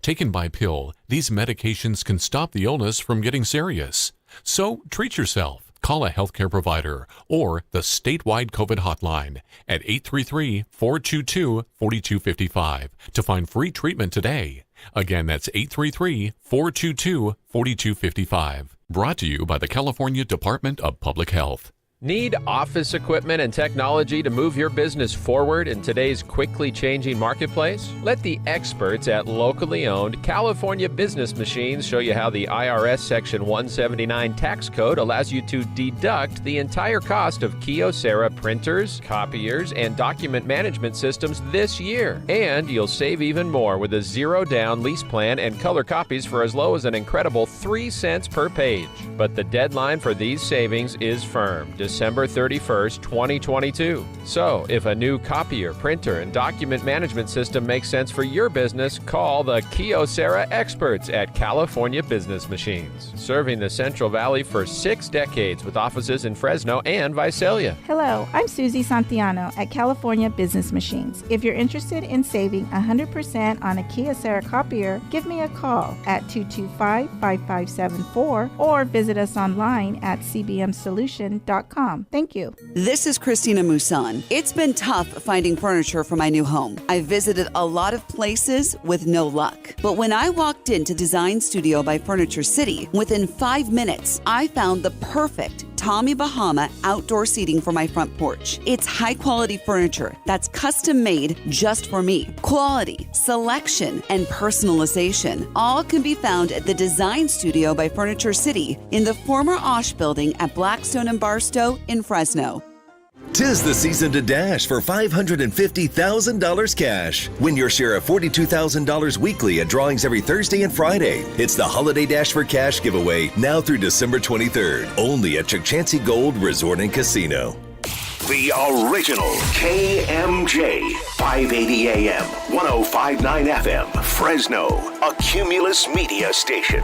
It's 5 o'clock in Fresno. I'm Jim Miller in the KMJ News Center. A man now finds himself behind bars following a road rage incident in Merced that, according to police there, they were called Sunday at about 3:30 to Yosemite Avenue and M Street.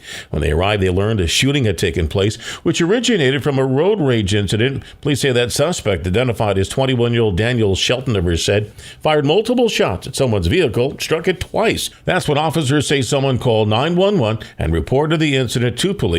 His car was found at a home in North Merced. Merced police say officers found a firearm and shell casings inside Shelton's vehicle. He was later arrested and booked into the Merced County Jail. Well, Fresno police are now asking for your help tracking down a suspect at a deadly stabbing in the northwestern part of the city. Investigators say just after midnight Friday, 60-year-old Uvalde Silva Avalos was searching a dumpster for recyclables when he was stabbed multiple times. The man, who lives near the scene on the 4400 block of North Cornelia Avenue, died from his wounds. Now Fresno homicide detectives are looking for anyone who witnessed the deadly attack or for surveillance video that may have captured the incident and the suspect involved. Anyone with tips or information is asked to call Valley Crime Stoppers at 498-STOP. Ruth Michaels, KMJ News. 3 families without a home after a cooking fire in Fresno. Fire department officials say it happened Saturday at a triplex in the area of Peach Avenue. They say the fire began because of unattended hot oil in a backyard. Authorities say the fire spread from one home to another. The good news, no one was hurt in this incident. Could be another dry year for Valley farmers. KMJ Ag Director Don York reports. The Bureau of Reclamation is urging everyone who uses Central Valley Project water, including agriculture, to start planning for possible limited water supply conditions next year. Despite recent storms, drought conditions continue in the Golden State.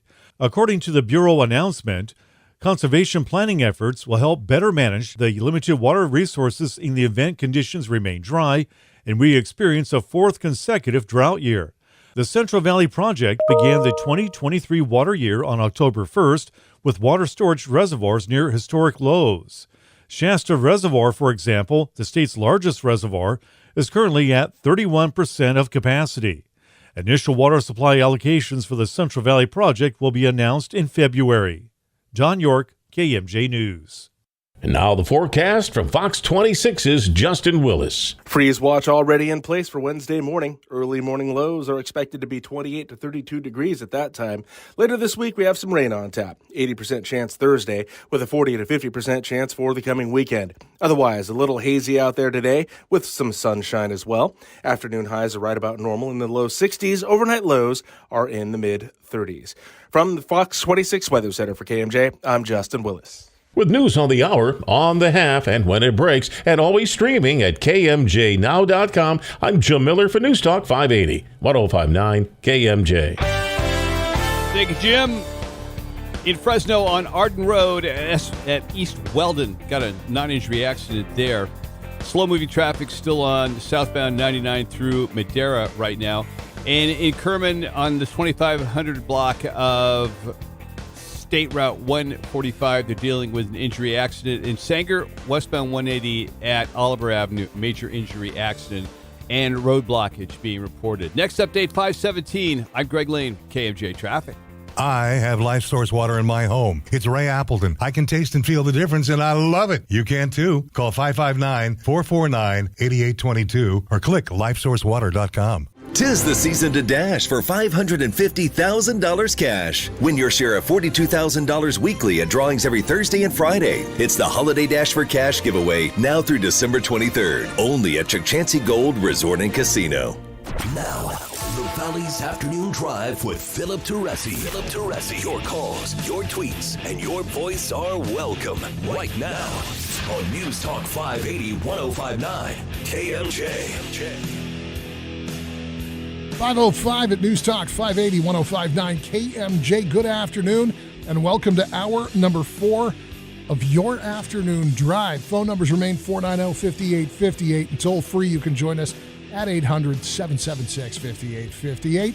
Watch the show on YouTube, Facebook Live, or twitch.tv at Drive KMJ. Joshua Weekly stands by to screen your calls this afternoon as we get into your trending topics at 5 o'clock. Cup of Joy has opened their newest location at the northwest corner of Bullard and Palm in northwest Fresno. In the Westland Water District, Tom Birmingham, the district's longtime general manager, announced he will retire at the end of this year. Birmingham has served on the board for more than 36 years, and according to reports, Birmingham was in line to be replaced by a newly elected board, which was not satisfied with the direction of the district. Birmingham is expected to earn a severance of more than $600,000. Andrew Jans will step down from the Voter Protection Project PAC so he can work as Fresno's new city attorney without the perception of a political agenda. Jans said the decision to step down on December 1st from VPP's board was made in conjunction with his acceptance of the new job. Early voting is underway in Georgia in an intense week and a half of campaigning between GOP Senate candidate Herschel Walker and incumbent Democratic Senator Raphael Warnock. Walker and Warnock were forced to keep campaigning through the December 6th runoff after neither candidate won more than 50% of the vote in their closely watched midterm general election. Buffalo supermarket shooter Peyton Gendron had his court in day today.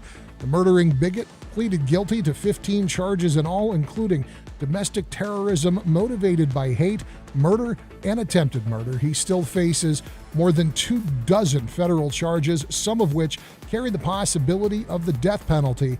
His sentencing is scheduled for February 15th, 2023. Alex Stone joined the show to discuss the lack of information and evidence in the case of 4 University of Idaho students who were murdered in their off-campus residence. Authorities are receiving an influx of 911 calls from the Moscow community weeks after the 4 students were stabbed to death. It's been 2 weeks since the bodies were found, and detectives still have no leads, no murder weapon, and no suspects. Actress Alyssa Milano was blasted on Twitter over the weekend, including by Twitter owner and Tesla CEO Elon Musk, after saying she gave back her Tesla and replaced it with a Volkswagen. Twitter users, many of them conservatives, were quick to criticize Milano over the tweet, pointing out that Volkswagen's origins lie in the Nazi Party. Several drivers were cited Saturday night after police say they were caught recklessly driving and participating in illegal street racing near Temperance Avenue and Kings Canyon Road in Fresno. Officers say the group also performed illegal sideshows throughout town and blocked several intersections during the process. Those drivers will have their vehicles impounded for the next 30 days. ABC News correspondent Andy Field joined the show to talk about the big to-do list Congress faces in the last weeks of the current session. Republican leader Kevin McCarthy still struggles to secure the 218 votes he needs to be elected Speaker of the House.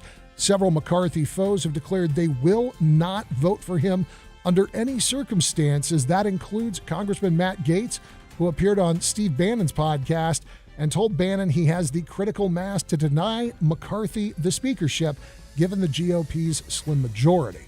Former President Trump hosted controversial figures Nick Fuentes and Kanye West at Mar-a-Lago Tuesday night for dinner.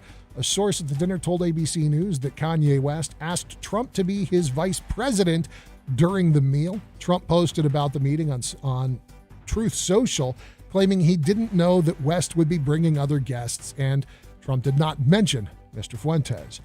Clovis historian has made an incredible find in a local antique shop, buying a Civil War-era silver dollar for just $20. Those are your trending topics at 5 o'clock. For those stories and a lot more, you get the podcast at kmjnow.com. You can also search for it on Apple Podcasts, Amazon Music, Stitcher, Spotify, anywhere you want to listen. Just search for KMJ's Afternoon Drive. Again, I'm Philip Teresi. Appreciate you being here this afternoon. Phone's open for your calls, 490-5858 or 800-776-5858. Christmas trees are on sale, and holy smokes, the push is on to make the purchase. Sid, I believe it's Belosian. He's the owner of Sid's Christmas Trees out there at Herndon and Villa in Clovis.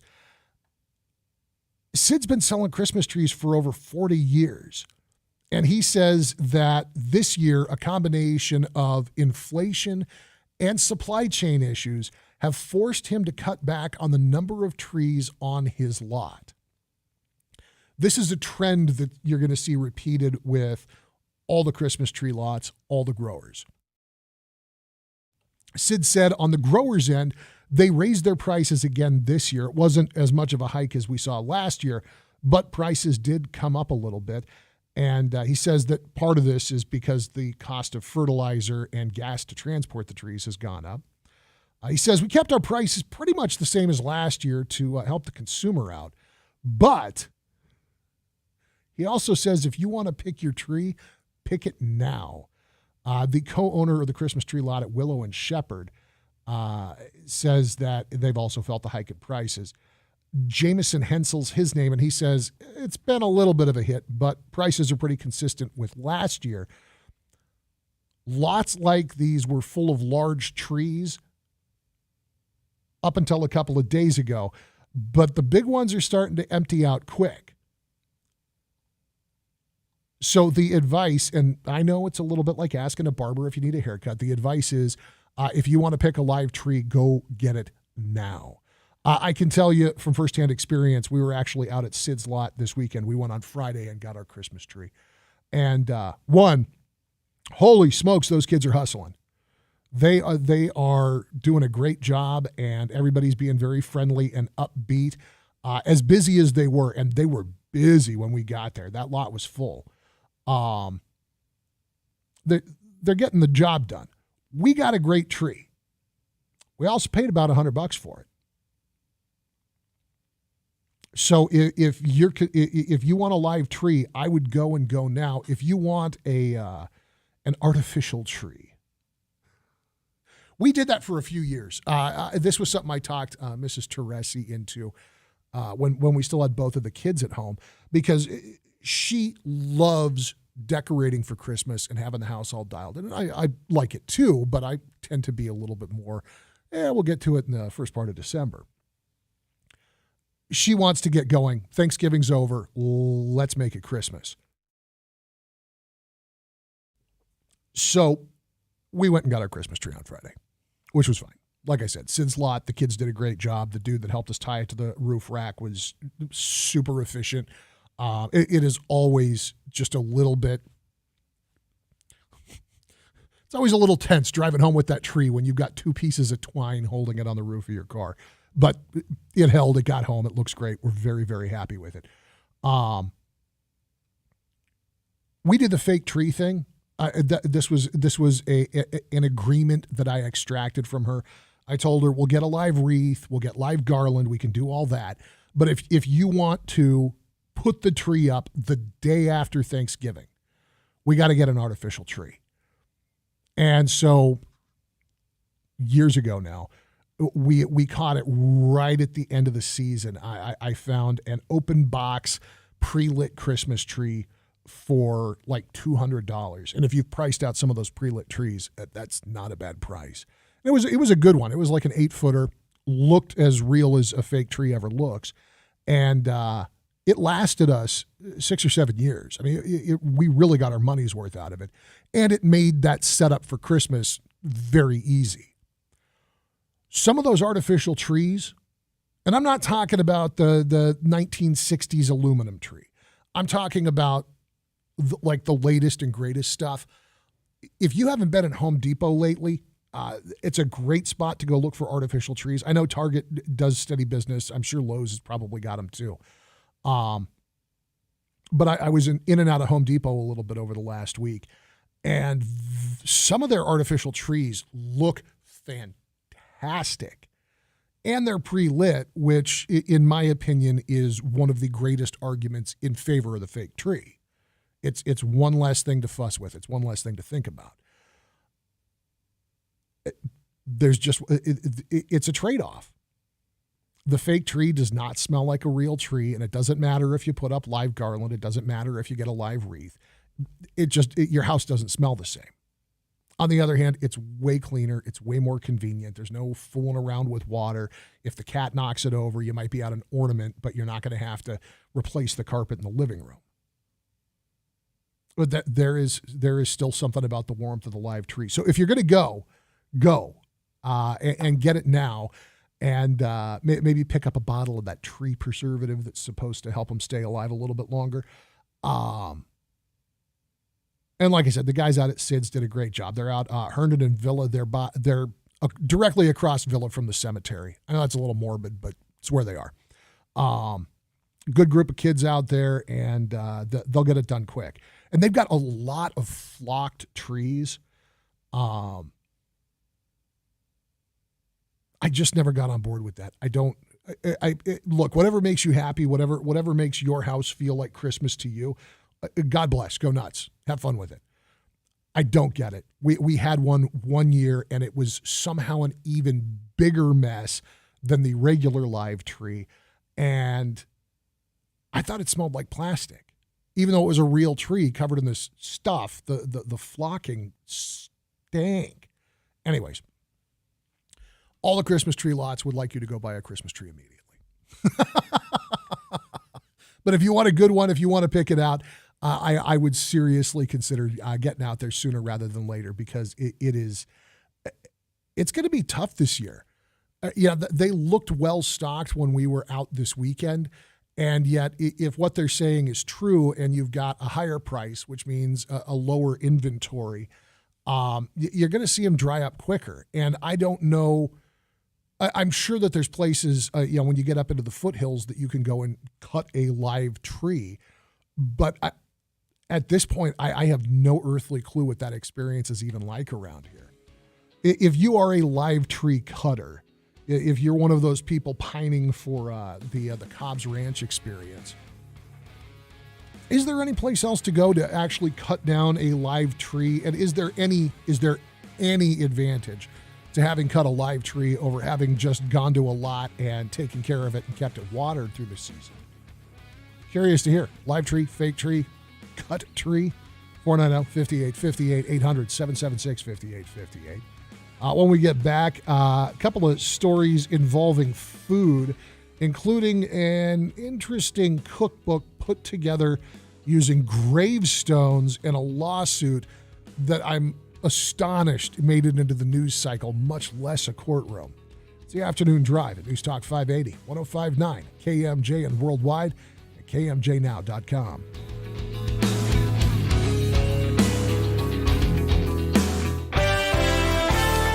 In Fresno right now, Arden Drive at East Weldon, looking at a non-injury accident. In Hanford, State Route 43 at Dover, major injury accident and still some road blockage reported.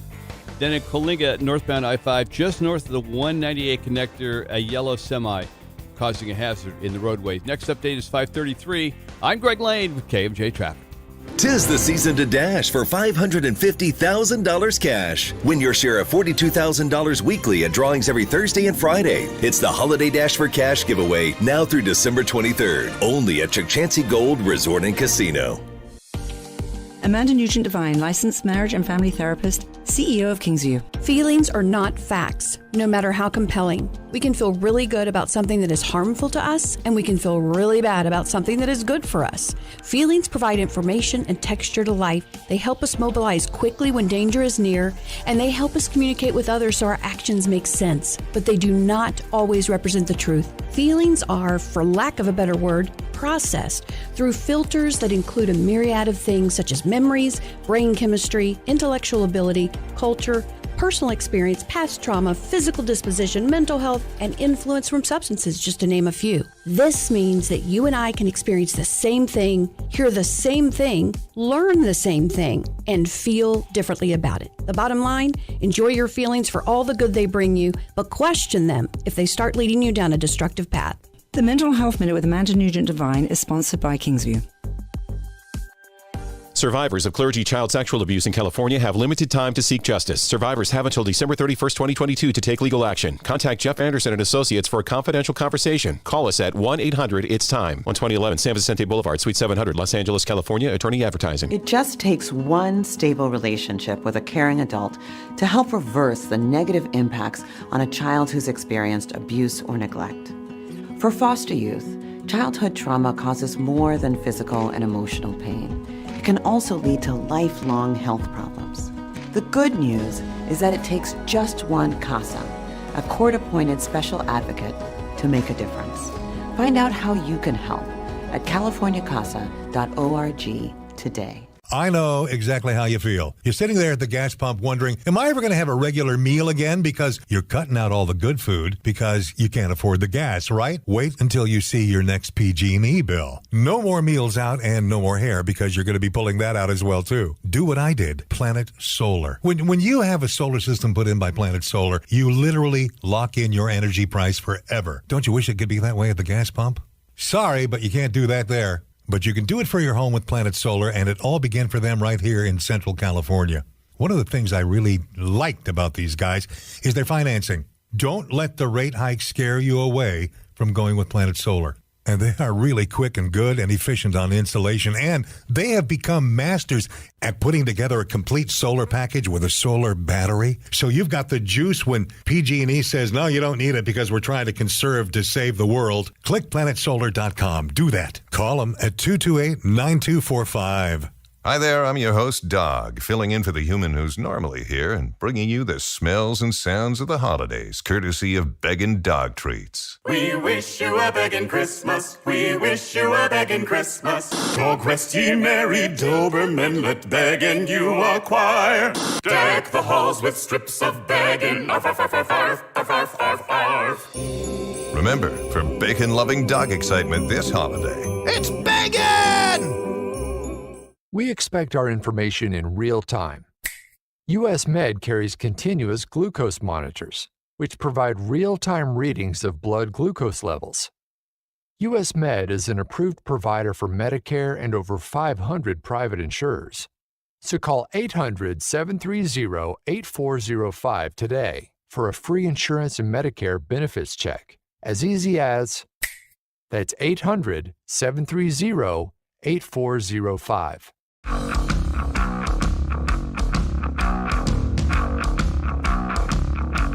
522, News Talk 580, 105.9 KMJ. Good afternoon. I'm Philip Teresi. You missed any part of the show, including conversations with Alex Stone from ABC News and Andy Field, also from ABC News. Two very different stories. You can get those interviews in the podcast section, kmjnow.com. Subscribe with Apple Podcasts, Amazon Music, Google Podcasts, Stitcher, Spotify, wherever you like to listen. Just search for KMJ's Afternoon Drive. So I told you guys we have a couple of weird food stories here. And WJLA is an affiliate of our news partner, Fox 26 News. They have the story of Rosie Grant. She is a social media person, and she is working on a new kind of cookbook. The story starts with Miss Grant in her Washington, D.C. kitchen, preparing snickerdoodle cookies from a recipe she found on a gravestone. Miss Grant says it's from the grave of a woman named Annabelle Gunderson. She was buried in California. She really loved Alaska. And for reasons that one could only guess, her cookie recipe was included on her tombstone. Ms. Grant goes by Ghostly Archive on TikTok, and she has made a thing out of traveling to graveyards to find the recipes that the dearly departed were best known for. Grant says, at first when I started, I didn't know if there was an audience. It turns out that there is a huge audience for TikTok from the cemetery and apparently recipes from the cemetery. One of her videos has accrued over 7 million views, so she's onto something here. She's been to 3 out-of-state cemeteries collecting recipes from gravestones. She says the closest one to Washington, D.C. was in Brooklyn, New York, where she eventually met the family of a woman who was known for her Spritz cookies. Rosie says she flew to Brooklyn and cooked with the woman's family. They live in Pennsylvania now, but they got to visit the house that this woman grew up in. She says, through the whole process, I've literally been learning how to cook through the dead. Apparently, she was not much of a baker prior to this. And she's thinking about purchasing a plot in advance and paying for a grave marker that will include either a clam linguine recipe or a mac and cheese recipe for when her time to shuffle off the mortal coil approaches. It's a little morbid. It's a little weird. There's something kind of sweet about it, though.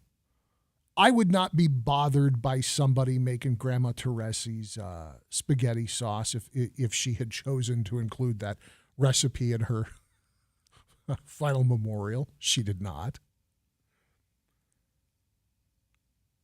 Man, you got to love being in the kitchen to pay to have that etched onto a headstone. What a funny idea. Anyways, it's just a very cool thing this girl's doing. And she is not yet ready to publish a cookbook, but it is absolutely in the works, because why wouldn't you? If you're going to go to the trouble of running around collecting this stuff, testing the recipes,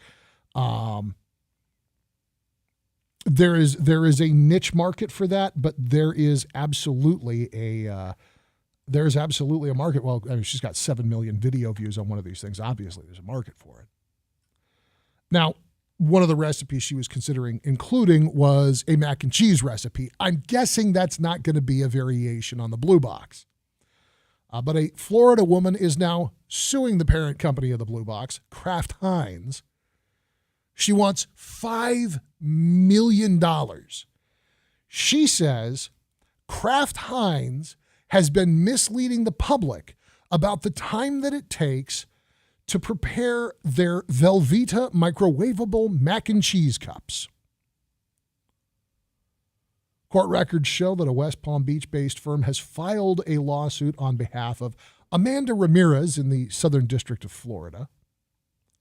She is listed as the main plaintiff for a class action suit, which alleges Kraft Heinz violated federal law by saying Velveeta shells and cheese takes 3.5 minutes to prepare. Ready in 3.5 minutes is printed on the box, which is the length of time it takes to cook the product in the microwave. However, the suit says it takes more time to complete the other steps. This is how the actual lawsuit describes the cooking process. First, consumers must remove the lid and the cheese sauce pouch.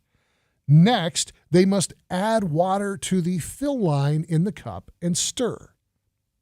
Third, you microwave uncovered on high for 3.5 minutes.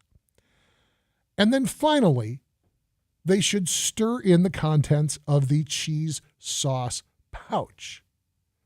The defendant then notes that the cheese sauce will thicken upon standing. The suit says that consumers seeing ready in 3.5 minutes will believe it represents the total amount of time it takes to prepare the product, meaning from the moment it is unopened to the moment it is ready for consumption. The lawsuit claims that Ms. Ramirez bought the product for a premium price of $10.99 between October and November of 2022, among other times. However, it never says how long it actually took Ms. Ramirez to prepare the mac and cheese.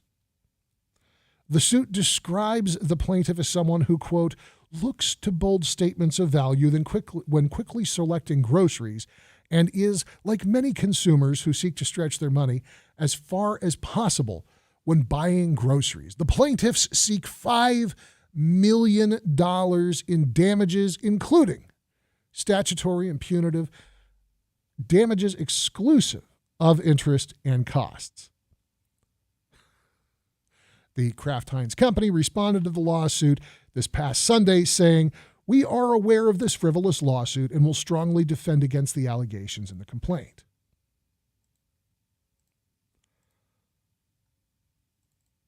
I'm all for convenience. I really am. I will be the first to admit, I have bought more than my fair share of Kraft mac and cheese, and even the microwave cups, although I believe sincerely they are an inferior product even to the Blue Box.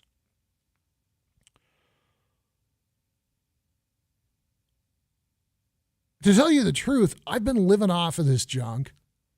Excuse me, this fine family product.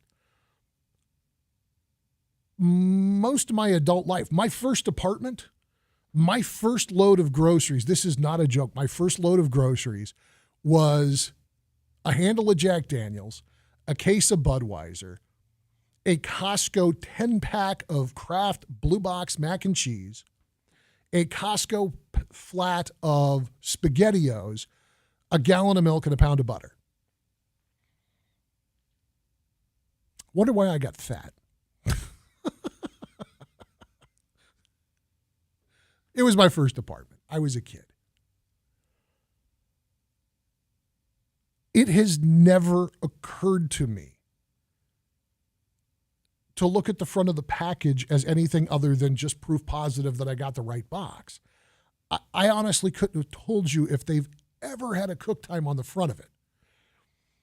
I can tell you that when you send your kids out into the world, you want to talk about a real problem, not this, it takes an extra 40 seconds to fully prepare beyond the 3.5 minutes described on the package. Here's a real problem for people who are preparing mac and cheese, who are 19-year-old idiots, 18-year-old idiots in their first apartment. You've got to teach your kids how to drain pasta without a colander, because there is nobody who is 18 years old in their first apartment cooking their first batch of mac and cheese or El Cheapo spaghetti who has thought far enough ahead to go and buy a colander. Honest to God, my first salt and pepper shaker set was a pair of salt and pepper shakers that I took from a Carl's Jr. And I ruined an excellent hockey jersey in a moment of panic trying to figure out how to strain the mac and cheese because I didn't have any porcelain plates to hold up against the pot to drain the hot water out after I had cooked the macaroni. There's bigger problems out there. I'm very curious to see if this gets bounced out as frivolous or if she actually fights her way to a settlement. 3.5 minutes. Does anybody care that it actually takes 4? KMJ News now. It's 5:30 in Fresno. I'm Joe Miller in the KMJ News Center. A local woman thankful for good Samaritans who jumped into action to help rescue her when a fire sparked at an apartment in downtown Fresno. Fire crews were called to the complex on Santa Clara and G Streets at about 8:30 this morning. Firefighters say something burning in her kitchen. Smoke set off the fire alarms and emergency sprinklers in that apartment. That's when 2 men who were nearby noticed the smoke coming out of the apartment door. They grabbed the woman. Firefighters able to contain the fire to the kitchen. It's unclear how much damage was caused by both the flames and the sprinklers. The world's largest active volcano erupting for the first time since 1984. Mauna Loa is now spewing lava. It's on the island of Hawaii in Volcanoes National Park. ABC's Alex Stone reports. Right now, the lava flow is far from any communities and mainly near the summit of Mauna Loa. There have been no evacuations and all schools are open, but Hawaii Governor David Ige says volcanic ash could be carried downwind. Ask those with respiratory sensitivities to take precautions to minimize exposure. Emergency operations centers are open on Oahu and the Big Island in case it gets worse, but right now scientists say it seems the impacts will remain remote. Alex Stone, ABC News. And now the forecast from Fox 26's Justin Willis. Freeze watch already in place for Wednesday morning. Early morning lows are expected to be 28 to 32 degrees at that time. Later this week, we have some rain on tap. 80% chance Thursday with a 40 to 50% chance for the coming weekend. Otherwise, a little hazy out there today with some sunshine as well. Afternoon highs are right about normal in the low 60s. Overnight lows are in the mid 30s. From the Fox 26 Weather Center for KMJ, I'm Justin Willis. With news on the hour, on the half, and when it breaks, and always streaming at KMJNow.com, I'm Jim Miller for News Talk 580, 105.9 KMJ. Right now on the roadways of Fresno, northbound 99 at Belmont, we got a vehicle that's partially blocking the roadway, and vehicles are trying to get around it, so be real careful there. And eastbound 168, just east of the 180, a non-injury accident. Selma, Mountain View at Golden State, a non-injury accident being reported there. And finally, we also have a hazard that has just popped up on our screen here. This is on northbound 99, and this is at the Belmont off-ramp. There is a hazard in the roadway. Next update, 547. I'm Greg Lane with KMJ Traffic. Get All Britain's complete furnace revitalization. Oh, man, this is tough. Not bad. Maybe a little more on the zation. Online at allbritain.com. Hi, everyone, and welcome. If you've been injured in an accident that was not your fault, listen up. We have legal professionals standing by to answer your questions for free. They'll tell you if you have a case and how much it's potentially worth. Call 800-843-4202 now. I'm here with spokesman for the firm, John Wolf. So, John, tell everyone listening who should call in. Well, Maria, first off, thank you for having me here with you. We always enjoy answering the listeners' questions. Now, as far as who should call in, anyone who's been injured in an accident that was not your fault, give us a call right now. We have legal professionals standing by to answer your questions and tell you how much your case is potentially worth. Call 800-843-4202. Thanks, John. You heard it, folks. Take advantage of this opportunity and call now to speak with a live agent for free. Call 800-843-4202. Advertisement sponsored by Legal Help Center. May not be available in all states. Class, I have a question for you. Who's been the number one team in realty in Fresno Clovis since 2011? Who sold over 6,750 homes since 1971? Who has more five-star reviews on Google and Zillow than anybody? And whose name sounds like a foreign rugby club? The Zuber Team.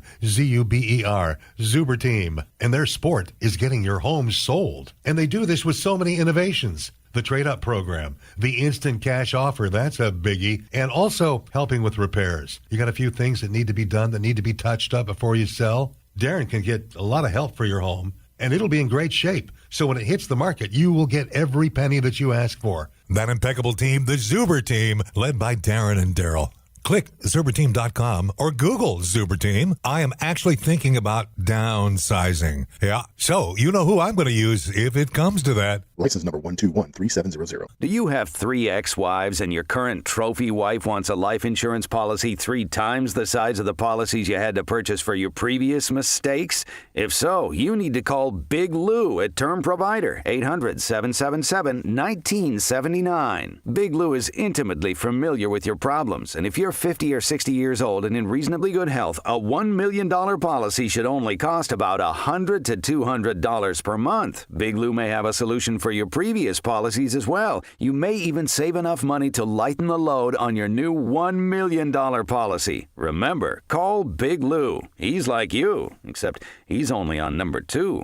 Call Term Provider at 800-777-1979. That's 800-777-1979. For $1 million in term life insurance that you can live with. Call Big Lou at 800-777-1979. 800-777-1979.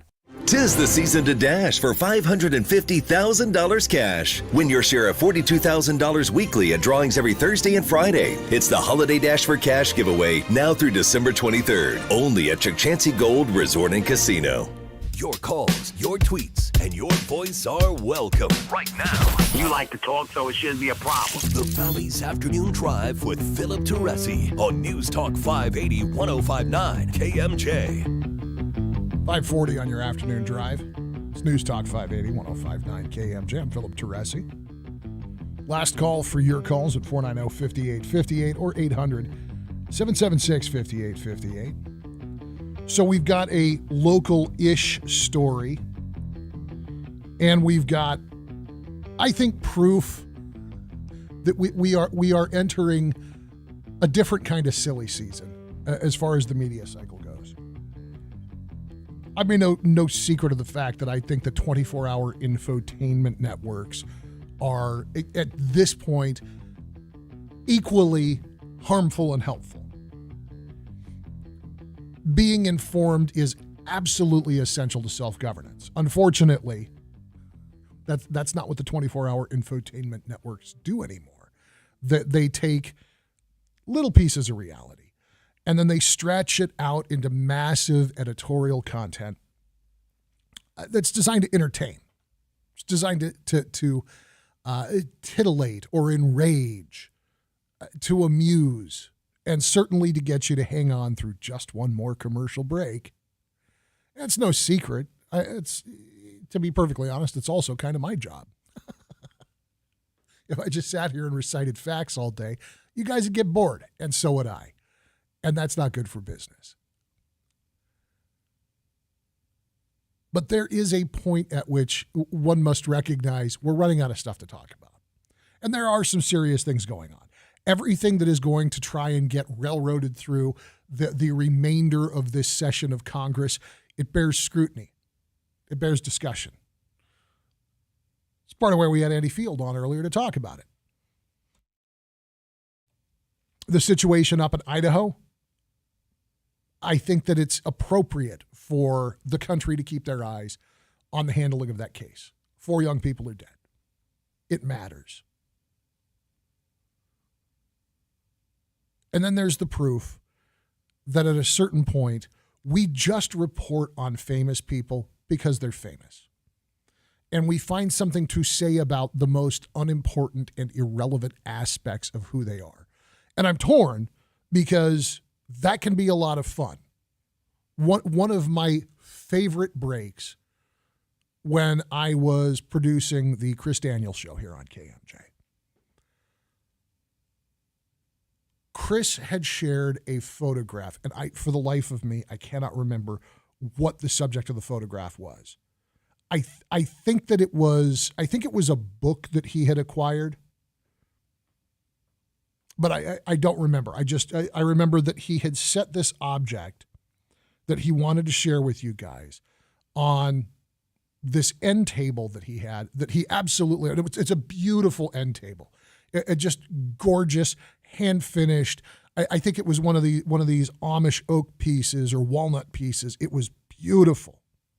And the only thing in the picture is this spotless tabletop, whatever the thing was that he was photographing, and then the very edge of a bamboo mat. And because I enjoyed teasing him, instead of paying any attention to the subject of the photo or complimenting the beautiful finish of the table, I immediately seized on the edge of the bamboo mat and demanded to know if he was sharing a photo of his pan flute, which was not well received.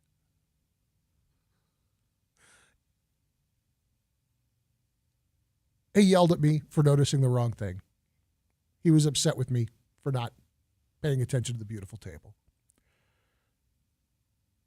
It was a fun little irrelevant moment that I'm willing to bet he doesn't remember. And I am certain that none of you remember.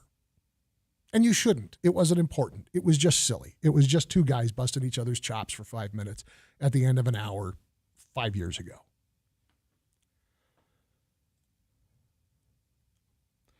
Business today.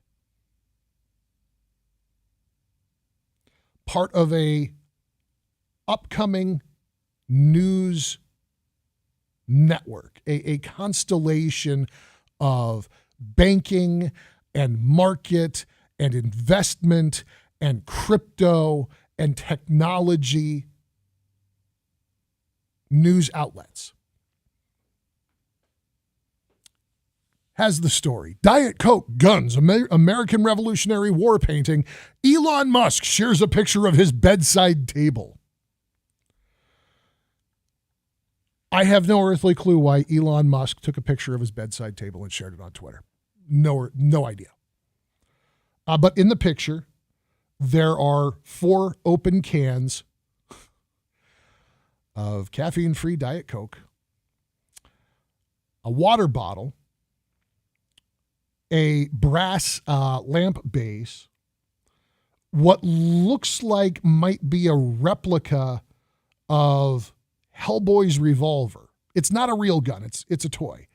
And then it's the painting of General Washington crossing the Delaware. And that painting is actually the inside lid of a box that holds what one must assume is a replica of General Washington's pistol, which being a replica, I'm going to guess is probably also a non-functional toy. Although with the amount of money that Elon Musk has, is anybody willing to say definitively that Elon Musk didn't buy George Washington's gun?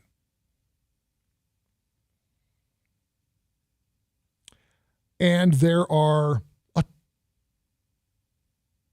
ton of water rings from this guy not using coasters, which he actually, it's one of the few things that he says as he replies to his own image saying, there is no excuse for my lack of coasters.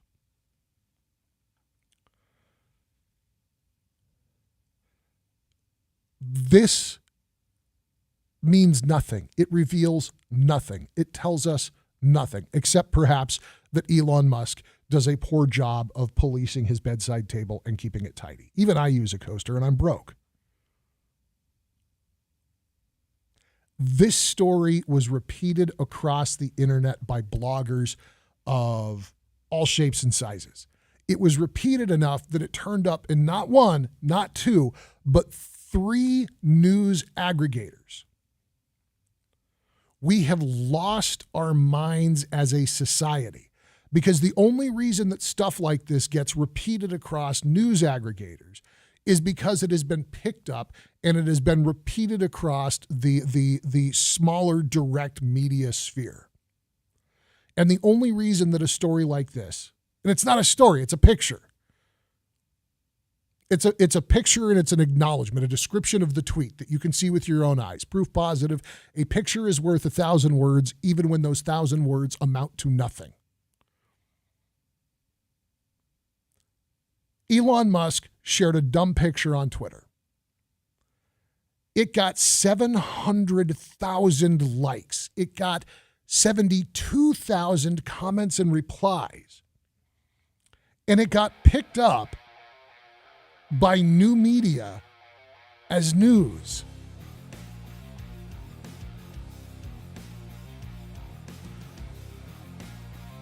The story here is not Elon Musk's bedside table. The story here is that there is little enough happening in the world somehow that this is one of the trending stories in the blogosphere on a Monday as we head into the end of a session of Congress with so much on the plate, so many other stories in play. And all I can think is, welcome to Costco. I love you.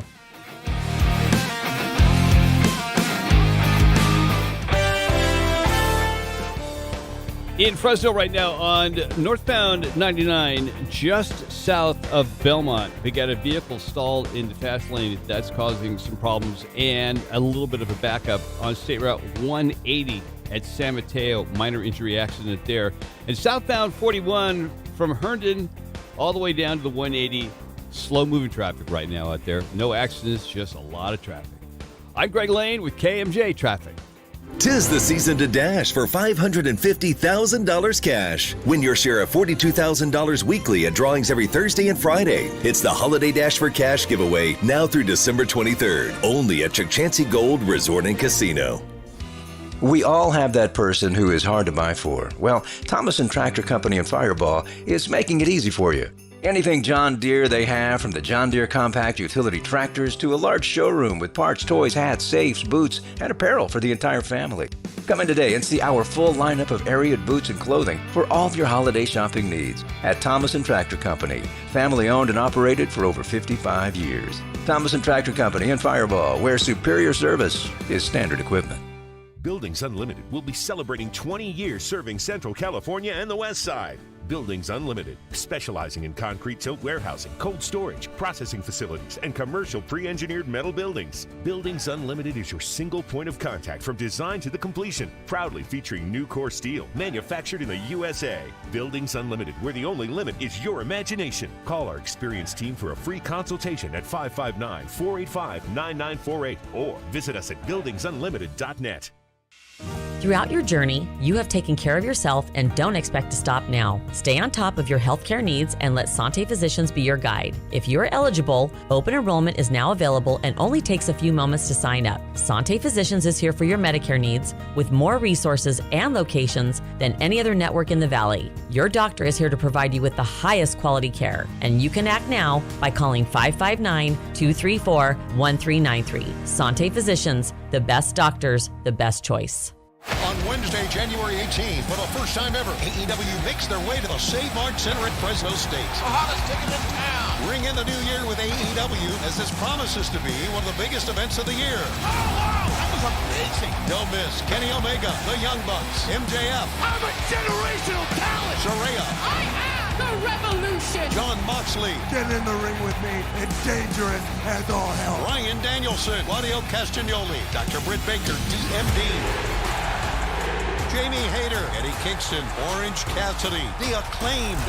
Everyone love The Acclaimed. Swerve in Our Glory, Jade, FTR. Top guys out. Tony Storm, Wardlow, Chris Jericho, and the Jericho Appreciation Society. And that's entertainment. Darby Allin, Sting, and many more will be there live. Don't miss AEW Live at the Save Mart Center at Fresno State. Tickets make a great holiday gift and are on sale now. Go to AEWTIX.com right now. Card subject to change. One search engine is used by 9 out of 10 consumers. Hint, the name begins with a G. And there are hundreds of things that go into being ranked highly by that engine. Your website, your business profile, even your social accounts. A couple of slip-ups and you find yourself on page 7. But at Cumulus Boost, we have the experts and resources to fix what's wrong and boost your findability so you can rank higher than your competition. Get started today at cumulusboost.com. CUMULUS boost.com.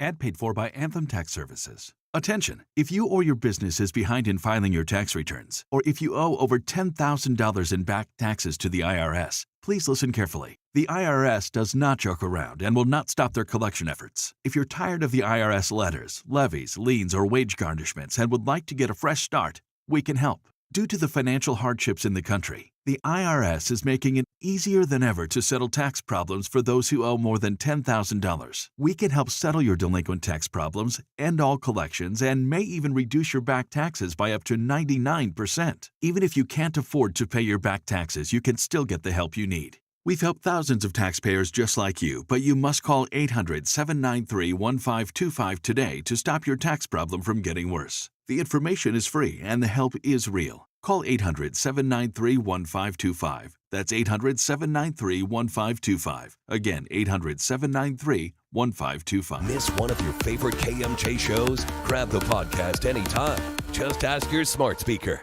Get it on Apple, Google, Amazon, Spotify, or go to the podcast page at kmjnow.com.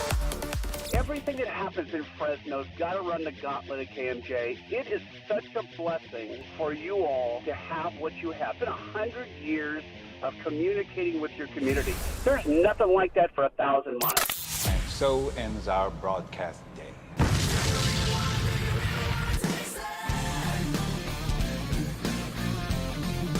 Rolling up on 6 o'clock at News Talk 580 1059 KMJ. I'm Philip Teresi. The final few moments of today's afternoon drive. Glad you guys stuck around today. Thank you for checking in on Facebook, Twitter, and Instagram at Drive KMJ. We got just a couple of minutes here, and a new report from the Package Theft Report put out early this month says that package theft has grown by 23% over the previous 12 months, and the list of locations where this happens the most does include the Central Valley. The 10 metros with the most package theft. We start with San Francisco, Oakland, San Jose. There's a massive number of people piled on top of each other. Seattle, Tacoma, Austin, Texas, Hartford, New Haven, and Connecticut. Then Sacramento, Stockton, Modesto, California are all grouped together. Los Angeles, Portland, Oregon. Number 8 on the list, Fresno, Visalia. Rounding out the list, Milwaukee, Wisconsin, and New Orleans, Louisiana. Now, I would never suggest that people do something that could get themselves into trouble with the law. And it should absolutely be kept in mind that I have zero law enforcement experience, and I am not an attorney. So you should not take anything that I say seriously ever, because I'm just a disc jockey who lost their CD collection. I have decided that I am going to start opening my packages backwards so as to avoid disturbing the label, if and whenever possible, so that it is easier for me to quietly, discreetly reseal any packages that I may choose to refill with, I don't know, perhaps the contents of the litter box or the contents of the doggies relief yard. To leave on the porch outside the gate for the kinds of people who would go around and steal my children's Christmas presents. I mean, you know, as a thought exercise, as an idea, as a revenge fantasy. One should never do anything like that because it's disgusting, unhealthy, and possibly maybe somehow against the law. But boy, I don't know that I feel bad for the guy that stole the package off my porch, tearing the box open and finding himself the proud owner of a pound or so of puppy leavings. But again, I'm sure somehow that's against the law, so definitely don't do anything like that. We got to go. The great one, Mark Levin, rolls up after an update of headlines from the ABC Newsroom. Before that, we'll hear from our friends at the Valley's Legends and Legacies, and I'll join you again tomorrow afternoon at 2 o'clock on News Talk 580 and 105.9 KMJ. Have a great night, everybody. The Valley's Legends and Legacies are brought to you as a public service by the family of Bill Tatham Sr. for you to experience the value of history as a learning opportunity to inspire your success today and as a spark